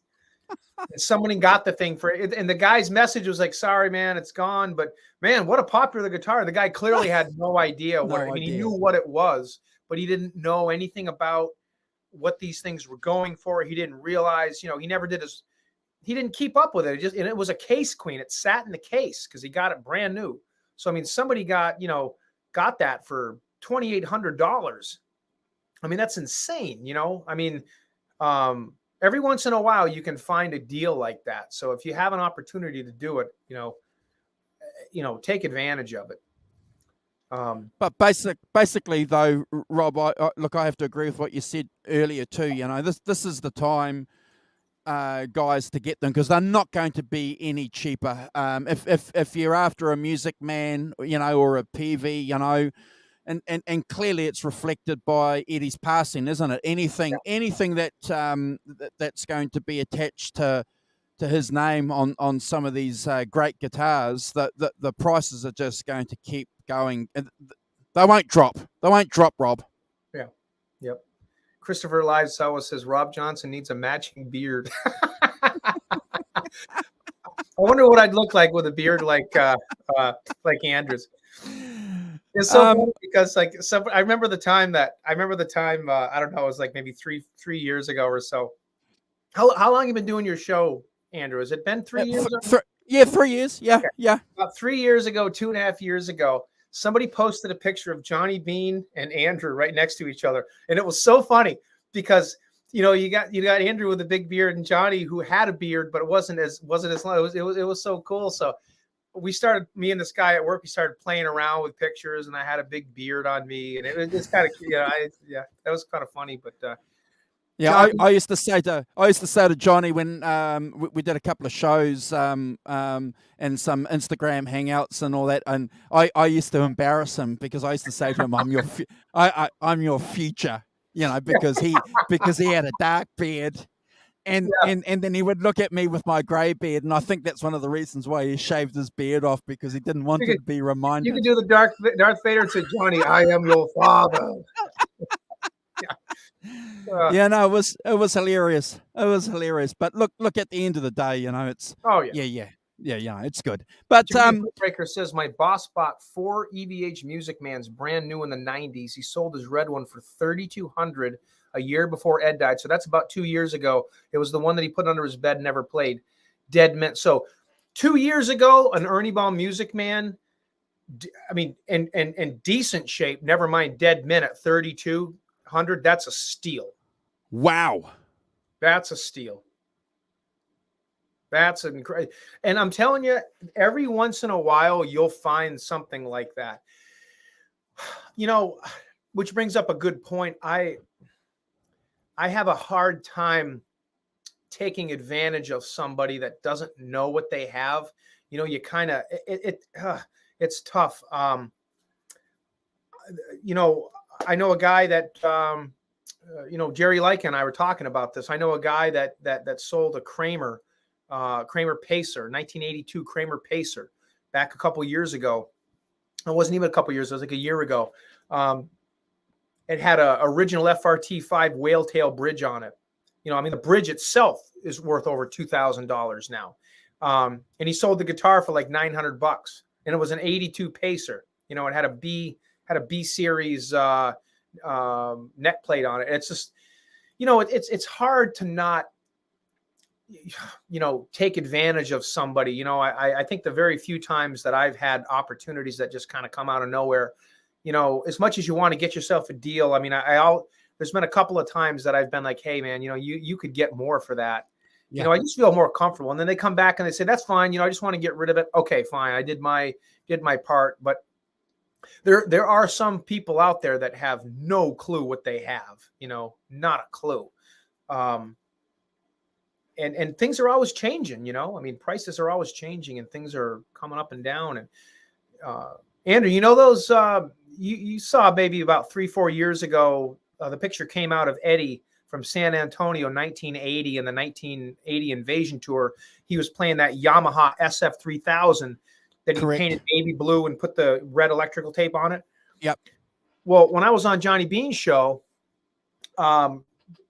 a few years back, 3-4 years ago, whatever it was, when that first picture came out, we were like, whoa, this is cool. Nobody ever seen this. You know, I mean, somebody had seen it, obviously, but it just came to surface. And we're all trying to dig around and figure out what it was. Well, the next day, Chris Hubbard figured out it was the Yamaha SF3000. He goes and buys one, paints it up, you know, and he's the one that did the first replica. And I've yet to do one of those. But I was, you know, those are good guitars, but they're not super guitars. You know, and I was on Reverb a couple weeks ago looking at those just for the hell of it. I'm like, oh, maybe snag one and do another project. Those things are jacked up over like $2,000 now. I'm like, you got to be kidding me. Wow. You know? It's just, yeah, it's crazy. It's crazy. But back to the Musicmans. Yeah, I mean, honestly, the Ernie Ball Musicmans, to my personal preference, and I love the Peaveys and I love the EVHs. This is the mother, forgetting about the Kramers and the Frankenstrats and all the, you know, the Frankenstein type, you know, guitars that he built.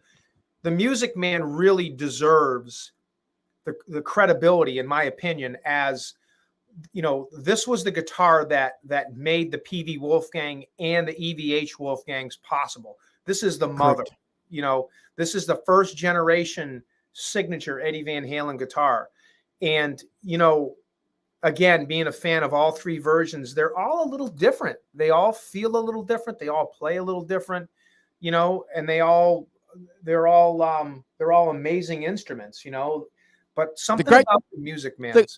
The great thing I think about the Musicman shape for me personally, Rob, is you know, the way that it fits into your body, you know, because there's not a big chunk of wood in the back end of it. So, you know, if you're noodling on the couch, it just fits in there, and it's compact. It feels good. It's not like a Les Paul or a Stratocaster, which sort of, you know, pushes you out a bit. You know, the good thing with the Musicman, it's everything is just underneath you. Totally. And the thing that I like about it, I like the toggle switch down here, or even over here is fine. As much as I love the Peaveys and the Wolfgangs, I don't like the switch up here like a Les Paul, because I'm always hitting it when I'm doing, you know.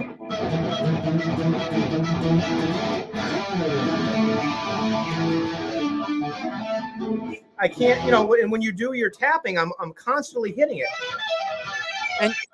And you hear that all the time, Rob. Constantly. You hear that. You hear that all the time, and you don't know why he changed to go down here. I mean, it's perfect down here, in my opinion, or back here, like the Axis. It's these two on the bottom. To me, is where I prefer that switch.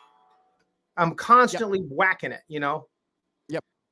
Which is interesting, because there's an article that he. Oh, and I have the magazine somewhere, and I don't remember if it's Guitar World or Premier Guitar, but when he came out with a Peavey Wolfgang, somebody asked him why he moved the switch, and Eddie's comment was, because I was always hitting it before. I wish I could find that article, but I remember reading it, because I mean, I was, you know, I'd owned both guitars at the time, and that's exactly that's what we've heard. Yeah, I've never been able to visualize. I mean, but then again, he's Eddie Van Halen, so I'm sure, you know, with all the stuff. I mean, he also did this type of thing, so maybe this way, I don't know, but I could never visualize what he was talking about, how he hit it, you know. Yeah, great guitars, absolutely wonderful guitars. The nice thing is, for the fans out there, you have some options. You have the Axises, you have the EXs, you have the Sterlings, you have the AX40s. If, you know, if you want to go that a little bit less on the budget, not necessarily meaning it's a worse guitar. You know, you have if you like that body shape, you like that style, you like that feel neck. There's so many different options you have. And, you know, if you do have the coin and there is an opportunity to get one of the original EVHs, they're still there. I mean, they are out there. But to me, this is always going to be this is the guitar that I saw Eddie play, you know, in the Balance tour when I first saw him alive. that amber Musicman. I mean, no, it doesn't have the I don't get as excited about it as I do as the Kramer 5150. You know, I mean, that's my baby. But the Musicman to me is still my favorite signature guitar from one of Eddie's. You know, it's just amazing. I'll throw up some picks here because I think there's some picks obviously which you know, like this area here, Rob, for me of Eddie, you know, Sure. and that, you know, I just think, and you mentioned it before, you know, with his shortcut, you know, flat top, you know, just phenomenal. There's something about this era and that guitar. And then obviously, you know, earlier when the Carnal Knowledge album came out and we started seeing picks, and it was like, I remember, Rob, with my friends and I going, where's this Frankie? Where's the 5150? You know, and trying to work out, why is he playing this beautiful guitar as opposed to, you know, these other guitars that he had. But look, I loved that guitar when it first came out. And there he is there with, who's the guy from the guy? Oh, Tony Iommi. Tony. Yeah. Sorry, all these names in my bloody head. I do the same thing every day. I forget. You know, it's just, you know, he just hit the ball out of the park with that design. It's near perfect. Now, Andrew, the story behind that one was, and I believe I have the interview somewhere where Eddie tells the story. His gear had already left for London, so he went to a local music shop, and because he was going to be playing with the Black Sabbath guys, and he just borrowed that guitar, right? Yep. Yeah. Really Just cool. true to all what the articles have said. You know, I need to be able to go into any store, pick up a guitar and take it and go and play it.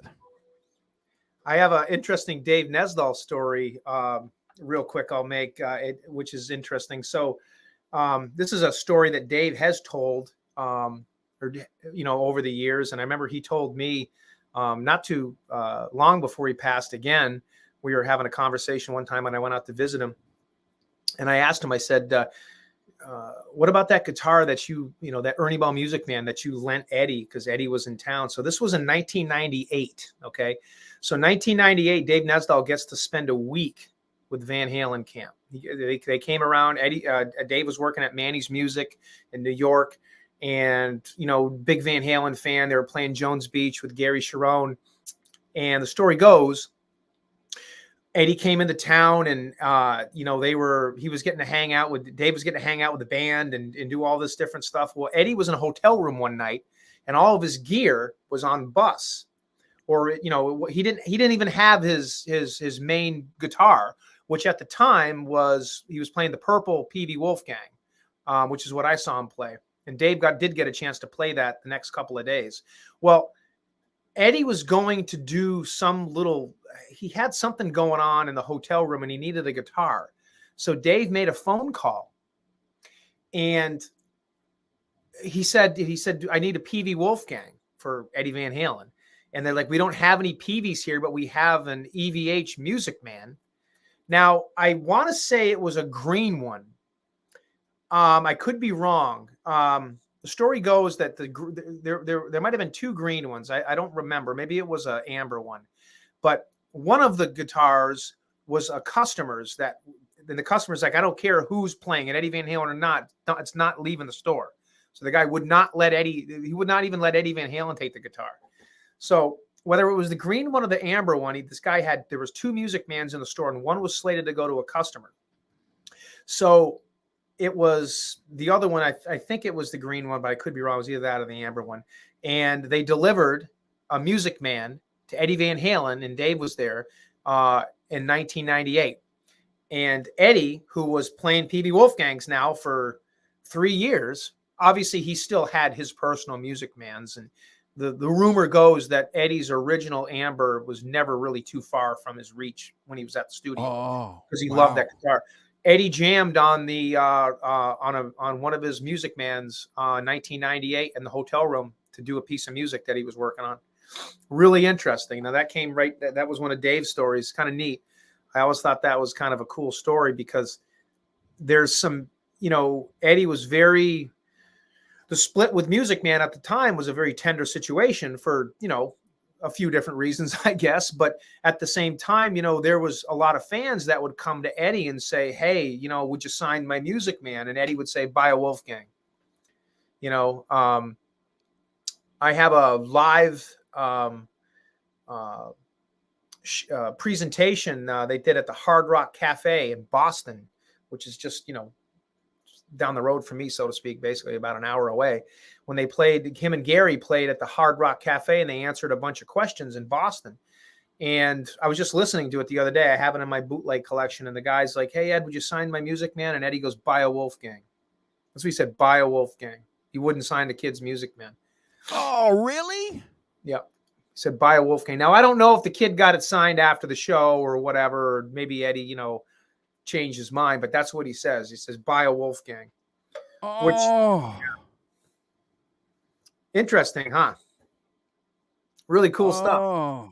I don't want to think that Eddie, no, Eddie was joking. Yeah, very well could have. But yeah, I wish I could pull it up. I'd play it for you right now live. But. Oh no! Look! Clearly we believe you, but look, we don't want to think that Eddie said that. Maybe he was just joking. So. It could have been it could have been something like that. Yeah, but the interesting piece though is he 1998 he jammed on one of his Music Mans that came from a store, kind of like the Tony Iommi story. Really interesting. Well, it's interesting, isn't it? Because you look at some of those photos that have been coming out from the 5150 studio, and you can see the Music Man hanging up on the wall. It's it's there, Rob. It's not like locked away. It's like hanging up over here, kind of thing.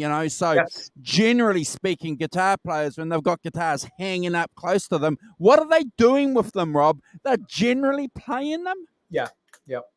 Well, like I said, news that I've gotten from some reliable sources that knew, Ed very well all through the years.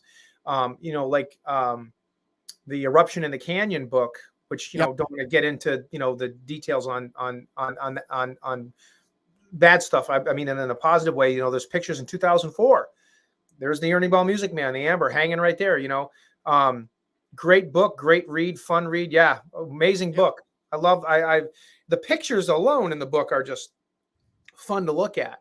But from what I've heard, and Dave Nesdall used to say this, it was one of his main things that we've said over the years, Eddie, that was one of his main guitars, like the Kramer 5150 and the Frankie. It was always pretty much within arm's reach away. Even when he went with Peavey, it was just, he would pick that guitar up and play on it. You wouldn't see him playing it live or anything like that, or, necessarily recording with it, but it was definitely one of his go-to axes. It always was. So I still say that, Eddie always had a love, for the Music Mans, even after he, went with Peavey and certainly his own brand. I think he always had a love for that guitar, Yeah.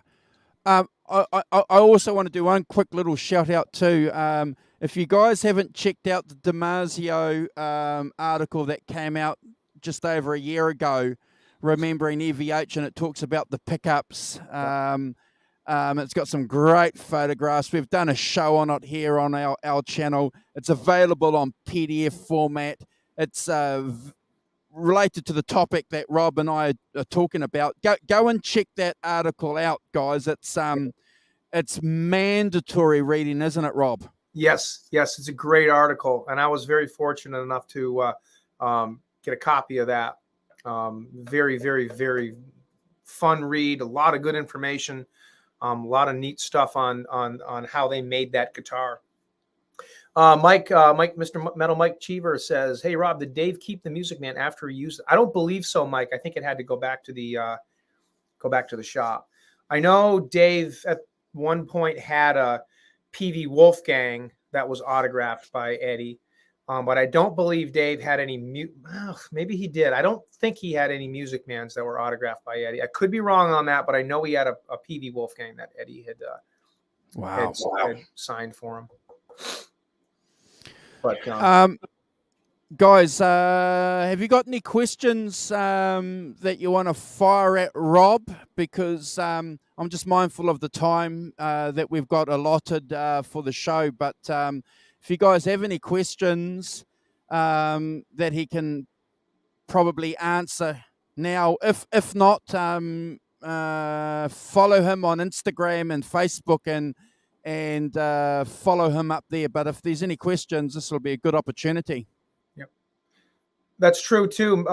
Wolfgang had over the last number of years has been pulling Eddie's guitars out and taking pictures of them. He's pulled the Musicman out. He's pulled out the little guitars, from little guitars. He's pulled out the Frankie. Yeah, it's a good point.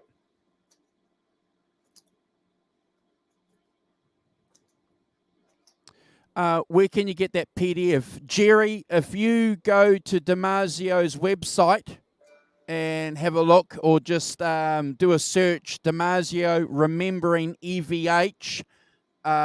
It's all over the place, that file, that PDF file. And if you can't do that, if you want to check back on this stream, I'll attach that somewhere on the show for you guys. If anybody's watching a replay, we'll have it here attached to this show for you guys to make it a bit easier. Thank you, Holly. Appreciate that. Really appreciate that. Yeah, Holly's awesome, isn't she? Yeah. Yep. Great bunch of people. Hey, Rob, what measurements do you set your action and neck relief at? Thank you. Good question, Dan. Well, like Dave Nesdall, I like my action incredibly, incredibly low. As Eddie used to say, almost to the point of buzzing, and then back it off a little bit. I like my action really low. So what I do, if you're going to ask me I do everything by feel. If it feels good, and it feels good, great. I'm not getting buzzing, and it's easy to, to play. That's my magic. I figured it out after all these years how I like my action. I can actually look at a guitar. I can look at it at the 12th fret and say, "Yep, that's perfect." And then I'll play a couple of chords, and I know exactly what I want. But I'm going to give you guys a little piece of information, and this is something that Dave Nesdall taught me, and it allows, if you like this type of action, like I do, a very low action, which is what Dave liked as well. I know a lot of people don't like that. They like a high action. Well, that's great. But for me, I like it nice and low, so it's easy to play. I feel like I'm fighting it when it's a high action. My fingers are slipping off the strings, and it's just what I prefer. So if you take a Floyd Rose Allen key, all right, the size that you loosen the clamps on, right? And at the 12th fret, right here, here's what I do. I lower the action to right where that Allen key can just slide underneath without pushing the string up and putting pressure on it, pulling it up. That's exactly how I measure it. So if I can slide that Allen key underneath that 12th, that low E string at the 12th fret, completely flush, and just have it barely touch, that's the action height that I like. And that's a little trick that David Nesdall taught me. And I'm telling you, and before Andrew and I end the show, I still got a little bit of time, but before we end the show, we are going to both say a little something about Dave. But during Dave's service, it was interesting. We were kind of joking, not during the service, but like, during when everybody got together at the end, and it was great. Adam Reaver showed up. Adam was there. It was, it was amazing. It was a huge turnout for Mr. Nesdall, and it was amazing. I gave a big speech in his behalf because I really wanted to. Nick Amendolara, the kid, was there. There's just a bunch of amazing people there. A lot of close friends, family.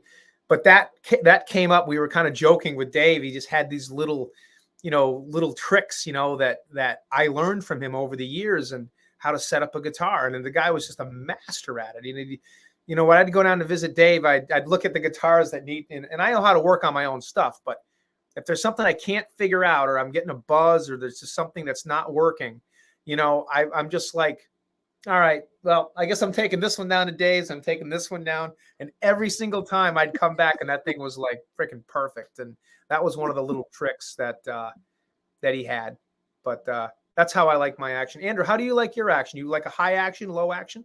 Look, it depends what the guitar is. Certainly on these EVH guitars, I have it as fast as possible, bro. I just, like you were just saying, Yep. as close to the frets as possible. But on my Strats, when I'm playing a lot of blues, so I'm playing a different technique. I'm doing a different style, so it's just a little bit higher. But if you're trying to do EVH riffs or anything like that, you got to be able to get that nice feel, that nice run, and as low as possible, certainly. And Yep. I've learned a lot. I've learned a lot working with these guitars because of one simple thing, Rob, that my other guitars don't generally have. Like on my Stratocasters and my Les Paul, you got to fiddle with the neck, with the Yes. truss rod up Yep. up on the. But with these guitars here, you just need to stick your little Allen key in Yeah. there It's and so just simple. tweak it. It's just So simple. So simple. so just working out how you can adjust the relief on your neck Yeah. and how that can affect your action is just a little remarkable thing. Well, this guitar right here, 10 minutes, Andrew messaged me, hey, let me know when you're ready. I was actually getting set up and I hadn't played this guitar. I mean, it'd been hanging on the wall for probably maybe a couple of months since I'll pick it up and, check it and stuff, but actually sat down and played it and adjusted the action probably in a couple of months. And I picked it up and the action was like, not a mile off the neck, but it was way higher.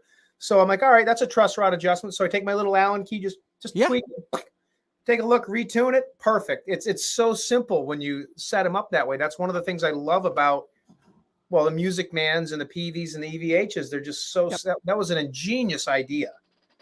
There's a question there for you from Chris Hunter, who is very close to the 5150 show, a fellow Kiwi who's been a co-host with us. Has Rob played the Peavey Wolfgang Special, and what does he think of them being the next flat top Ed model compared to the Ernie Ball Musicman?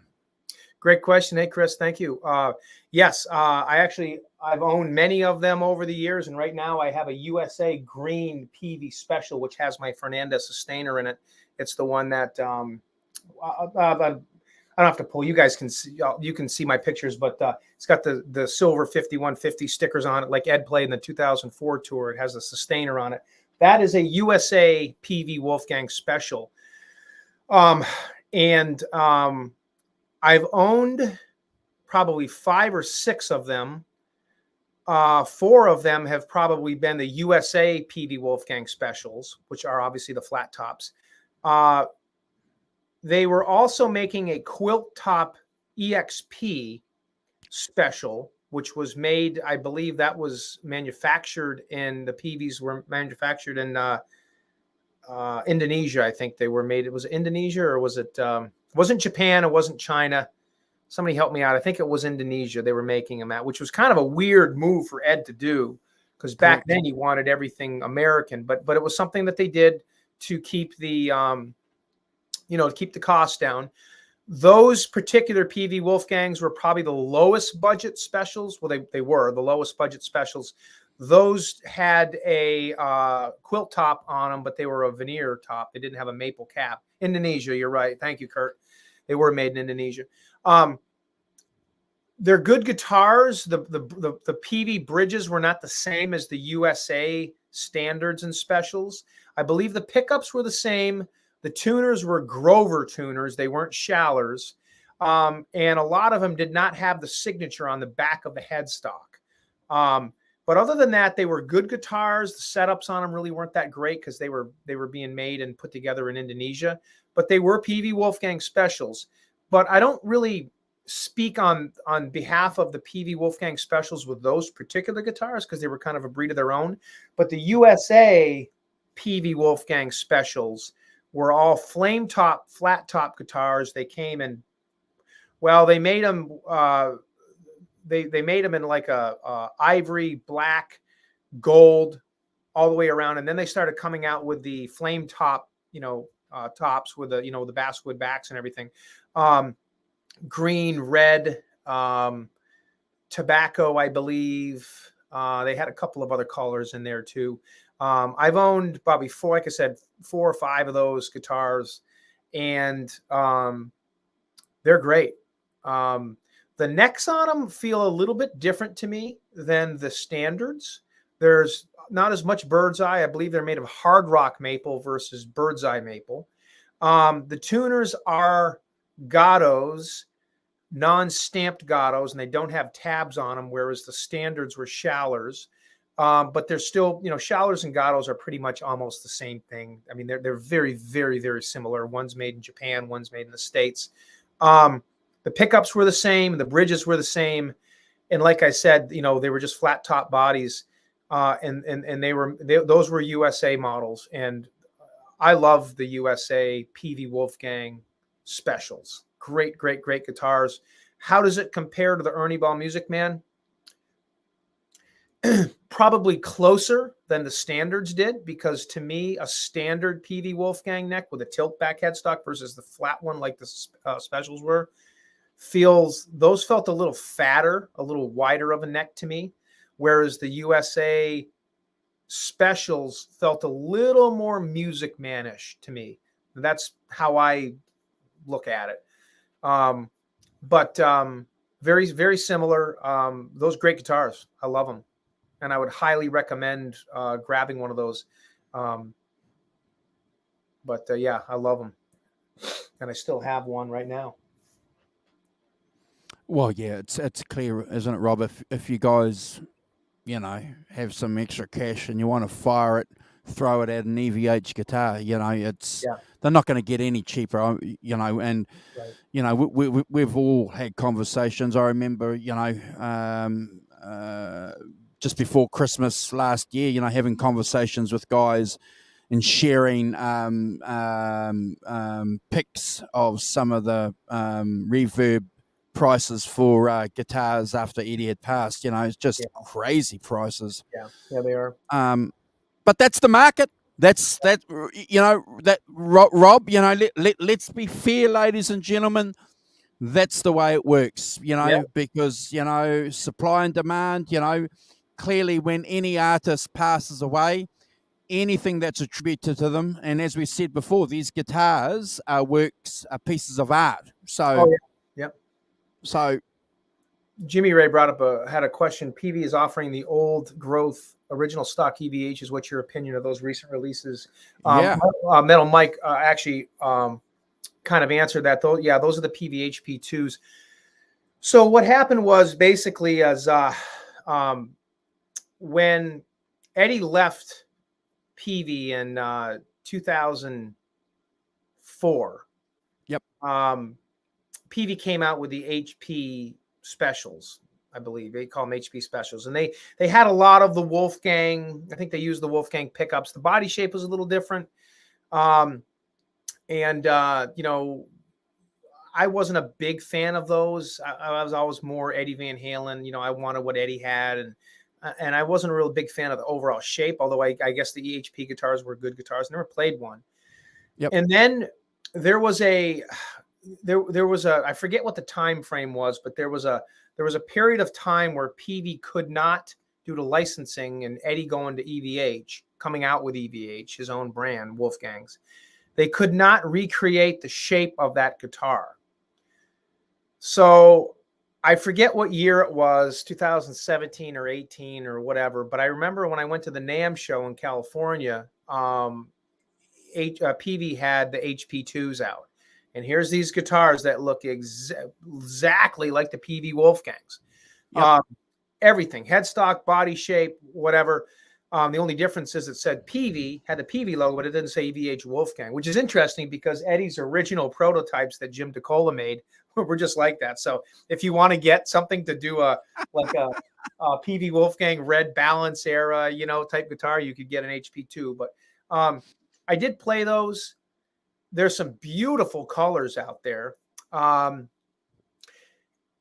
as I understand it, Peavey kind of pissed off EVH when they came out with those, because I guess EVH didn't see it coming. and all of a sudden, boom, here's the Wolfgang again. They're just not calling it the Wolfgang.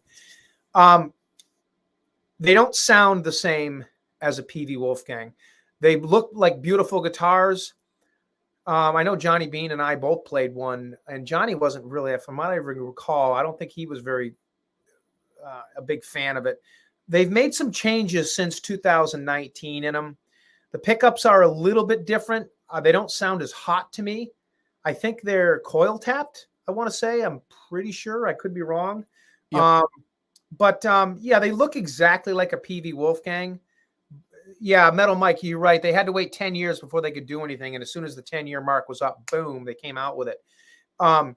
So, I mean, yeah, they're very close to a Peavey Wolfgang, but they don't, to me, the necks don't feel exactly the same. And they don't play as smooth as the old Peavey Wolfgangs. There was just something magical about the Peavey Wolfgangs. When Ed had his name on it and he was managing the setups, he was managing every little thing that they did to it, at least to his basic control. It just wasn't, they weren't the same. They just felt like a cheaper guitar to me. Johnny Heartbreaker says, Johnny says it felt very cheap. Yeah, that's my opinion on it. But yeah. I've watched a couple of reviews, Rob, and guys have said that the necks on them are quite chunky, which is interesting because if they were trying to capture a guitar in the rock and the metal market, you can't have chunky necks, right, Rob. Right. So they made a mistake there. I agree completely. Again, I like them. They're not, I don't think they're bad guitars. I'm probably just not going to go. I'm personally not going to go out and buy one. They just did not feel like Andrew just said, the necks definitely are much different, very chunky feeling, not something that you can really fly all over the neck and do all the acrobatics that, a lot of us rock guys like to do.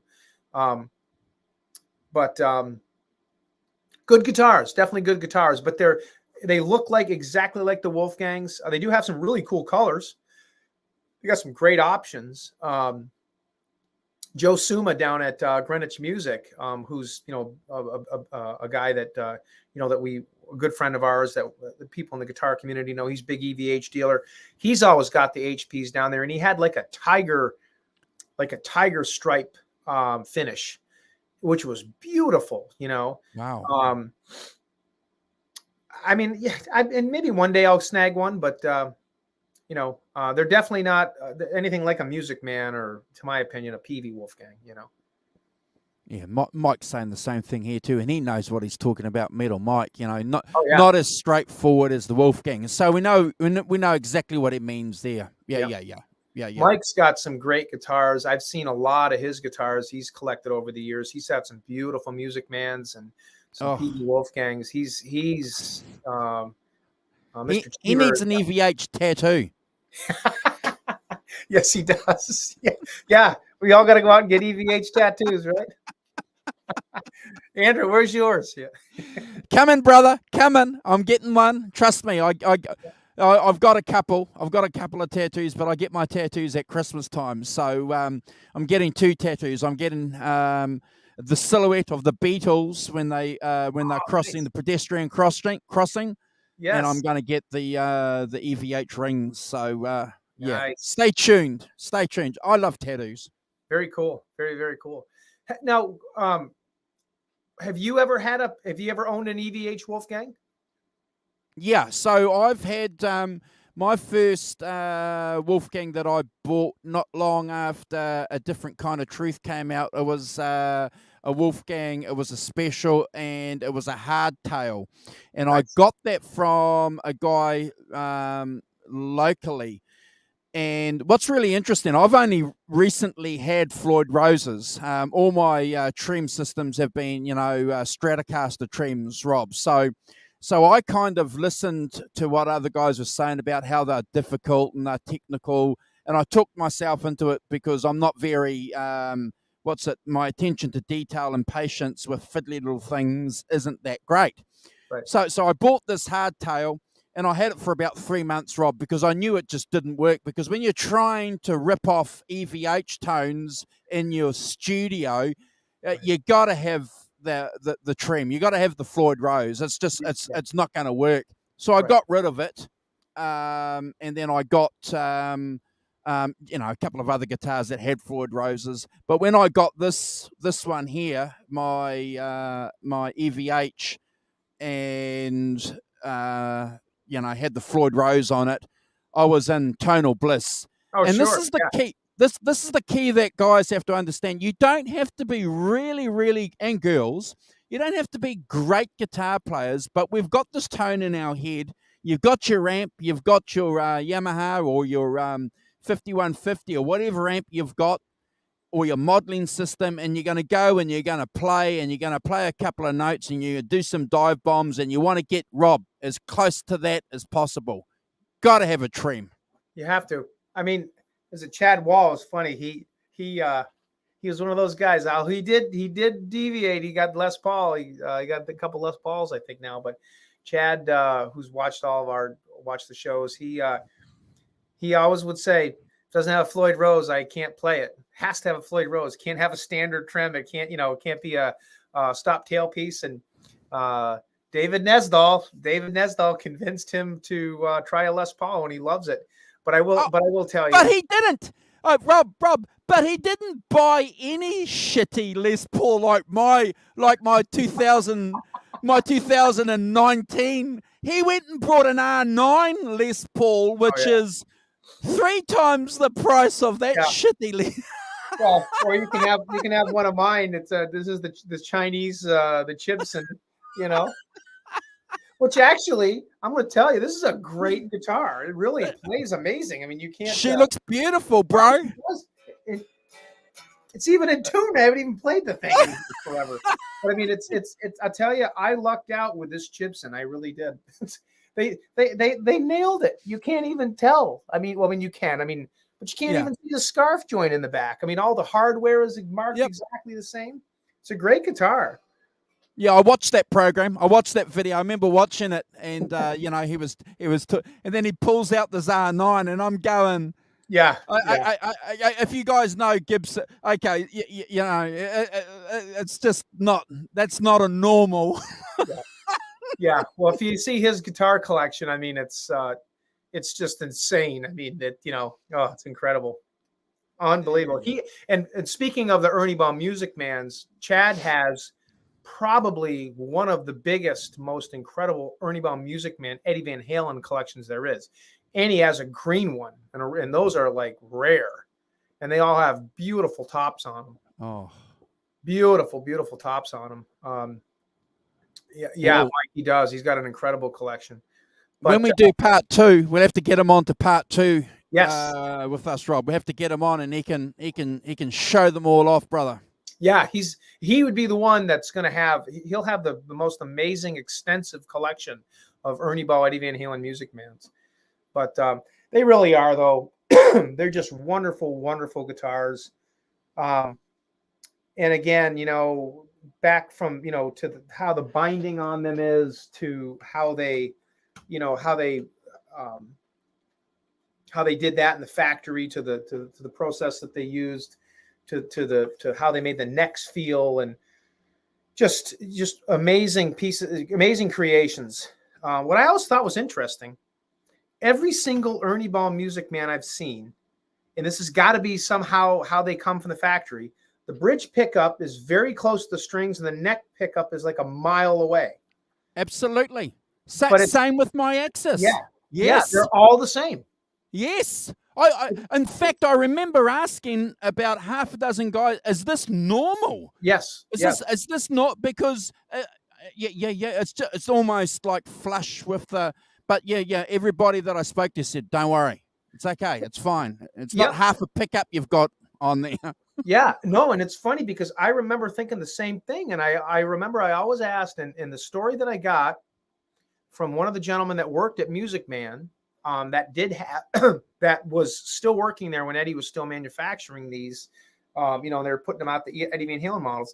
He told me that when Ed sat down with Sterling Ball and Dudley Gimple, and they were putting these together, and they were going, how Ed always played, going back and forth with pickups, and no, that's not right, try this. Well, he was doing that back then, obviously, and obviously they went with DiMarzio, but you got to remember, the Musicman guitar was the first guitar that Ed, I mean, it's not the first guitar he ever played with a neck pickup, and he played Gibbs Les Pauls and stuff like that. We all know that he did it before, but it was the first guitar where he ever really decided that he was going to use a neck pickup for his soloing. He never really did that before. All he ever did was a single pickup, one knob guitar, and he would just play with the volume knob, and that's how he got that, you know, as he would call it, the woman tone. And again, I mean, we all know Ed played guitars like Les Pauls and many guitars over the years that had neck pickups, but he really never paid much attention to them, just like he never did with tone knobs.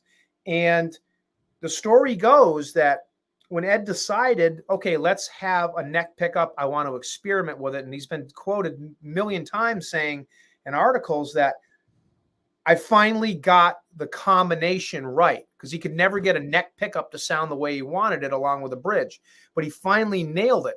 And apparently one of the factors that had a big piece to do with how he liked the sound from this neck DiMarzio Air Norton pickup, basically is what it is, was having it very much lowered from the strings. And that's how he got that sound. So when you do, you know, go to that neck pickup sound, you get a very interesting, you know, tone, and it's so much different than the neck.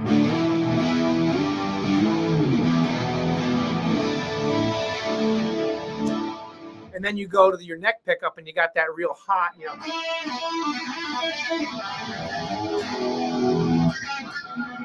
So that was part of the magic, was the distance and the neck pickup height. Yep.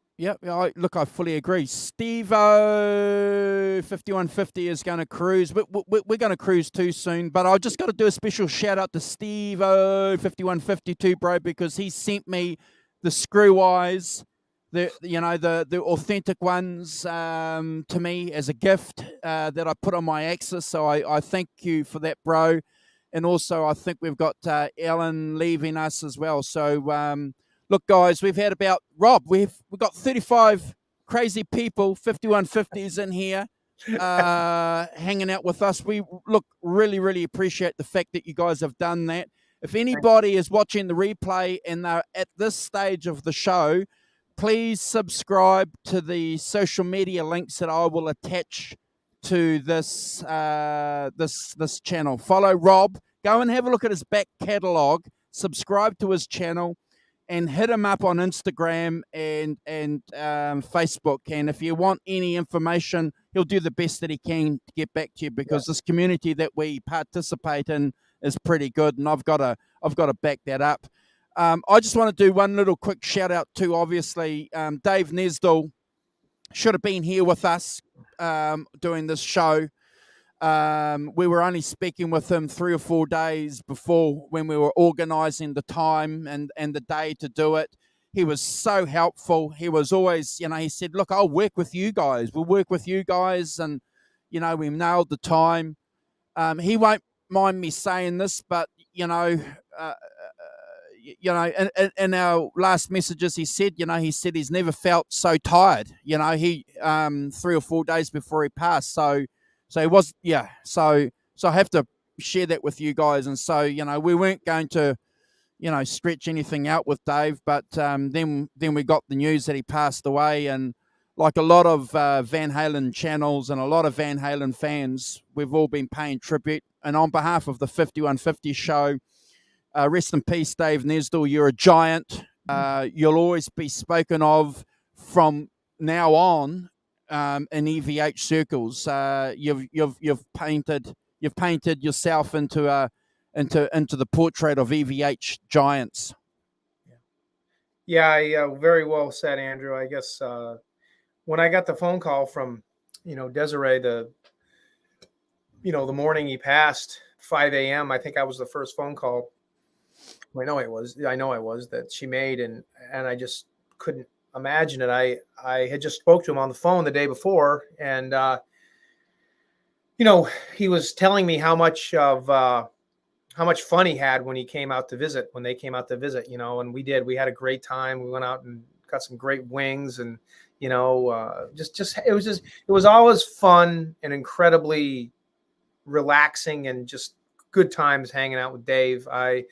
The many times that I drove out to New York, 3.5, 4 hour drive out to his place was always exciting for me. It was just great. I'd crank the Van Halen. I'd have a car full of guitars in the back, that I was showing my new builds and whatever. And I always remember, when I would walk in the front door and he'd be sitting there in his chair, just looking at a big grin. I'd walk in, and he would always go, "Rob Johnson." That's what he would say, give him a big hug and a kiss, and we were just best buds. And I'm really, really, really, really going to miss the guy. And, I have a picture right here on my wall in my guitar room of, one of the times, went down to see him or hanging out at his place. By the way, most of those guitars in the background are here now, including the two that are in our hands. But, he was just a great guy, very giving, wonderful family. Really got a chance to enjoy a lot of my life with that man. And I still can't believe he's gone. But it was an amazing service. A ton of people came out, and paid homage to Dave Nesdall.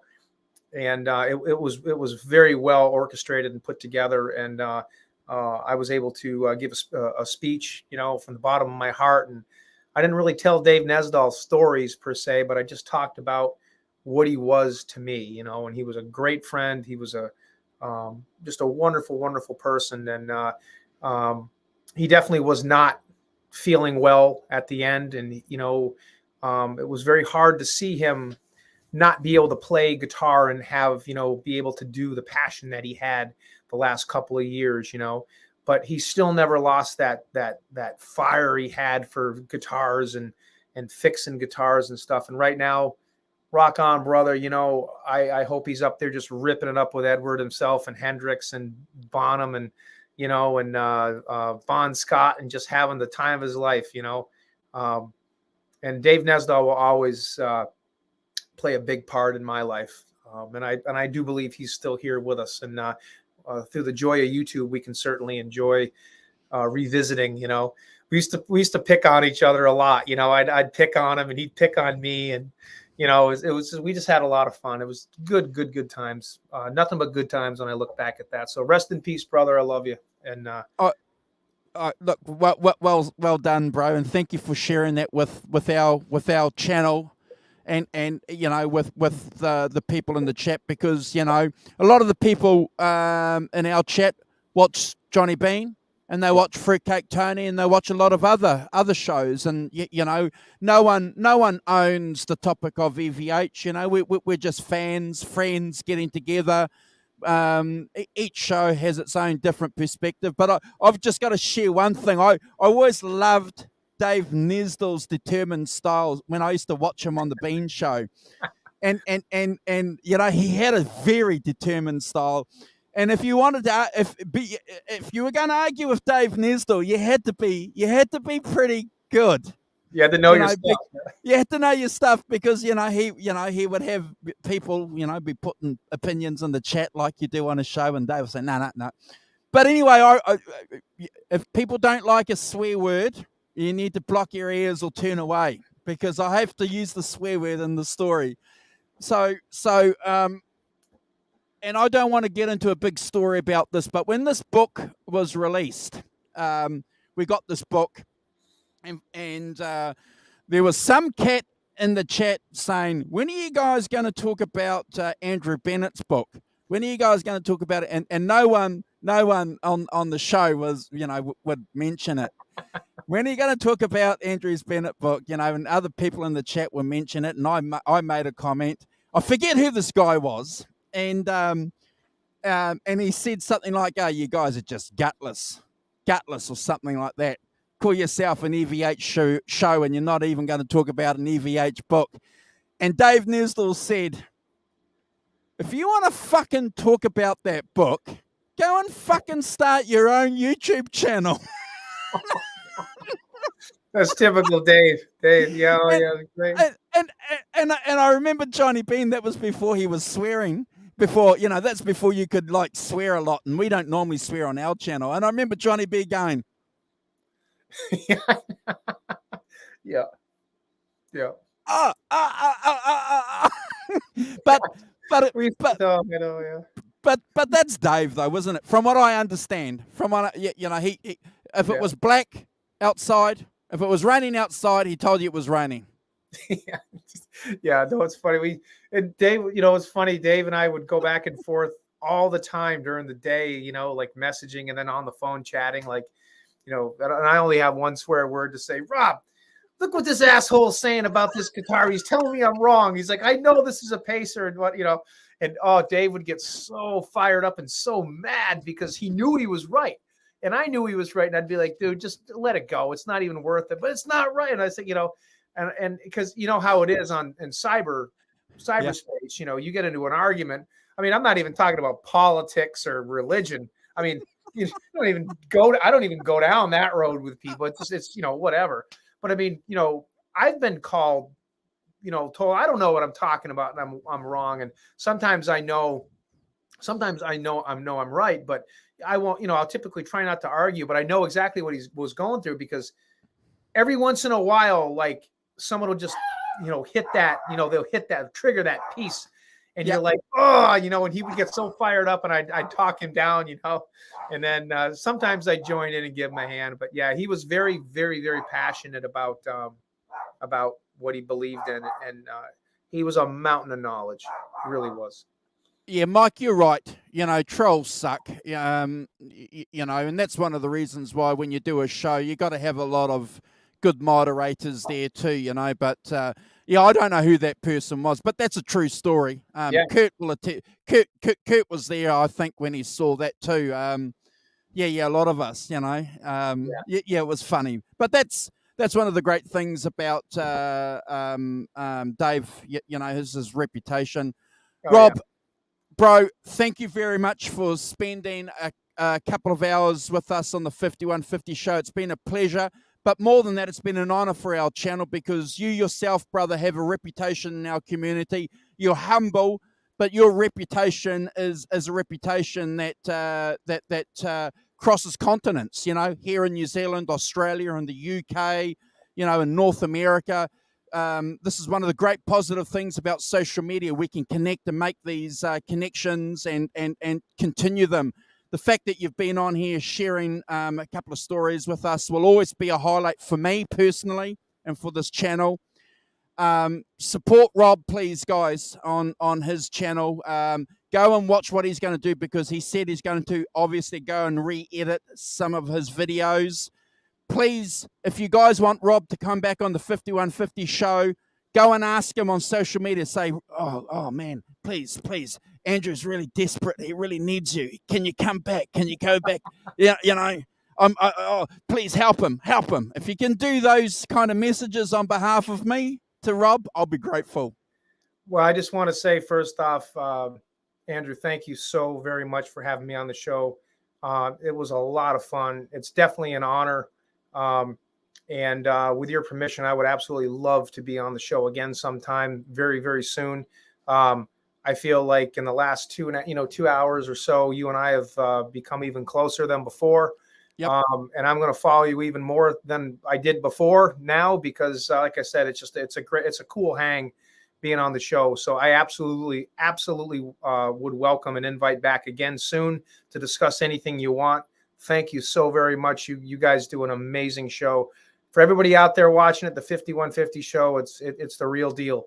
And this is what makes this stuff so much fun, is folks like this, folks like Andrew, folks like, Johnny, folks like Dave Nesdall was, I've been getting messages from all kinds of friends on, Mark Blankenship just sent me a message. Great show, Rob. Mark, how you doing, buddy? Thanks for watching.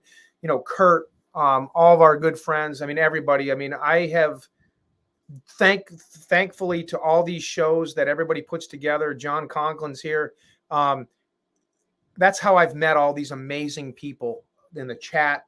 Andrew, that's what makes this so much fun. So keep it up, guys. Keep supporting Andrew's channel and everybody else. We're all one big community.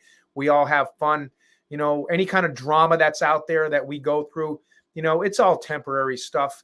We get through that because at the end of the day, we're all fans, and we all love each other, and we're all working for the same cause. Let's all just get along. Let's all just have a good time and share the knowledge, share the experience with each other. You know, Eddie Van Halen is unfortunately gone, but certainly not forgotten. And I'm telling you right now, being a Van Halen fan, like we all are, that is anything but dead. And as Van Halen used to say, buckle your seatbelt, because there's going to be some amazing stuff coming out, from live recordings to more pictures to all kinds of cool stuff. EVH is not dead. We got all these, you know, builders, you know, that are making all this cool stuff. So being a Van Halen fan in a lot of ways is even more exciting now, because there's so many different opportunities and so much knowledge. So share the wealth, guys. Thank you for watching.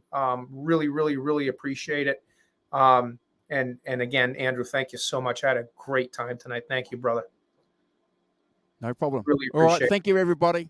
Thank you. I'm not going to say anything after that. I'm just going to wave you guys goodbye. Bye, everybody. Thank you so much. Rock on.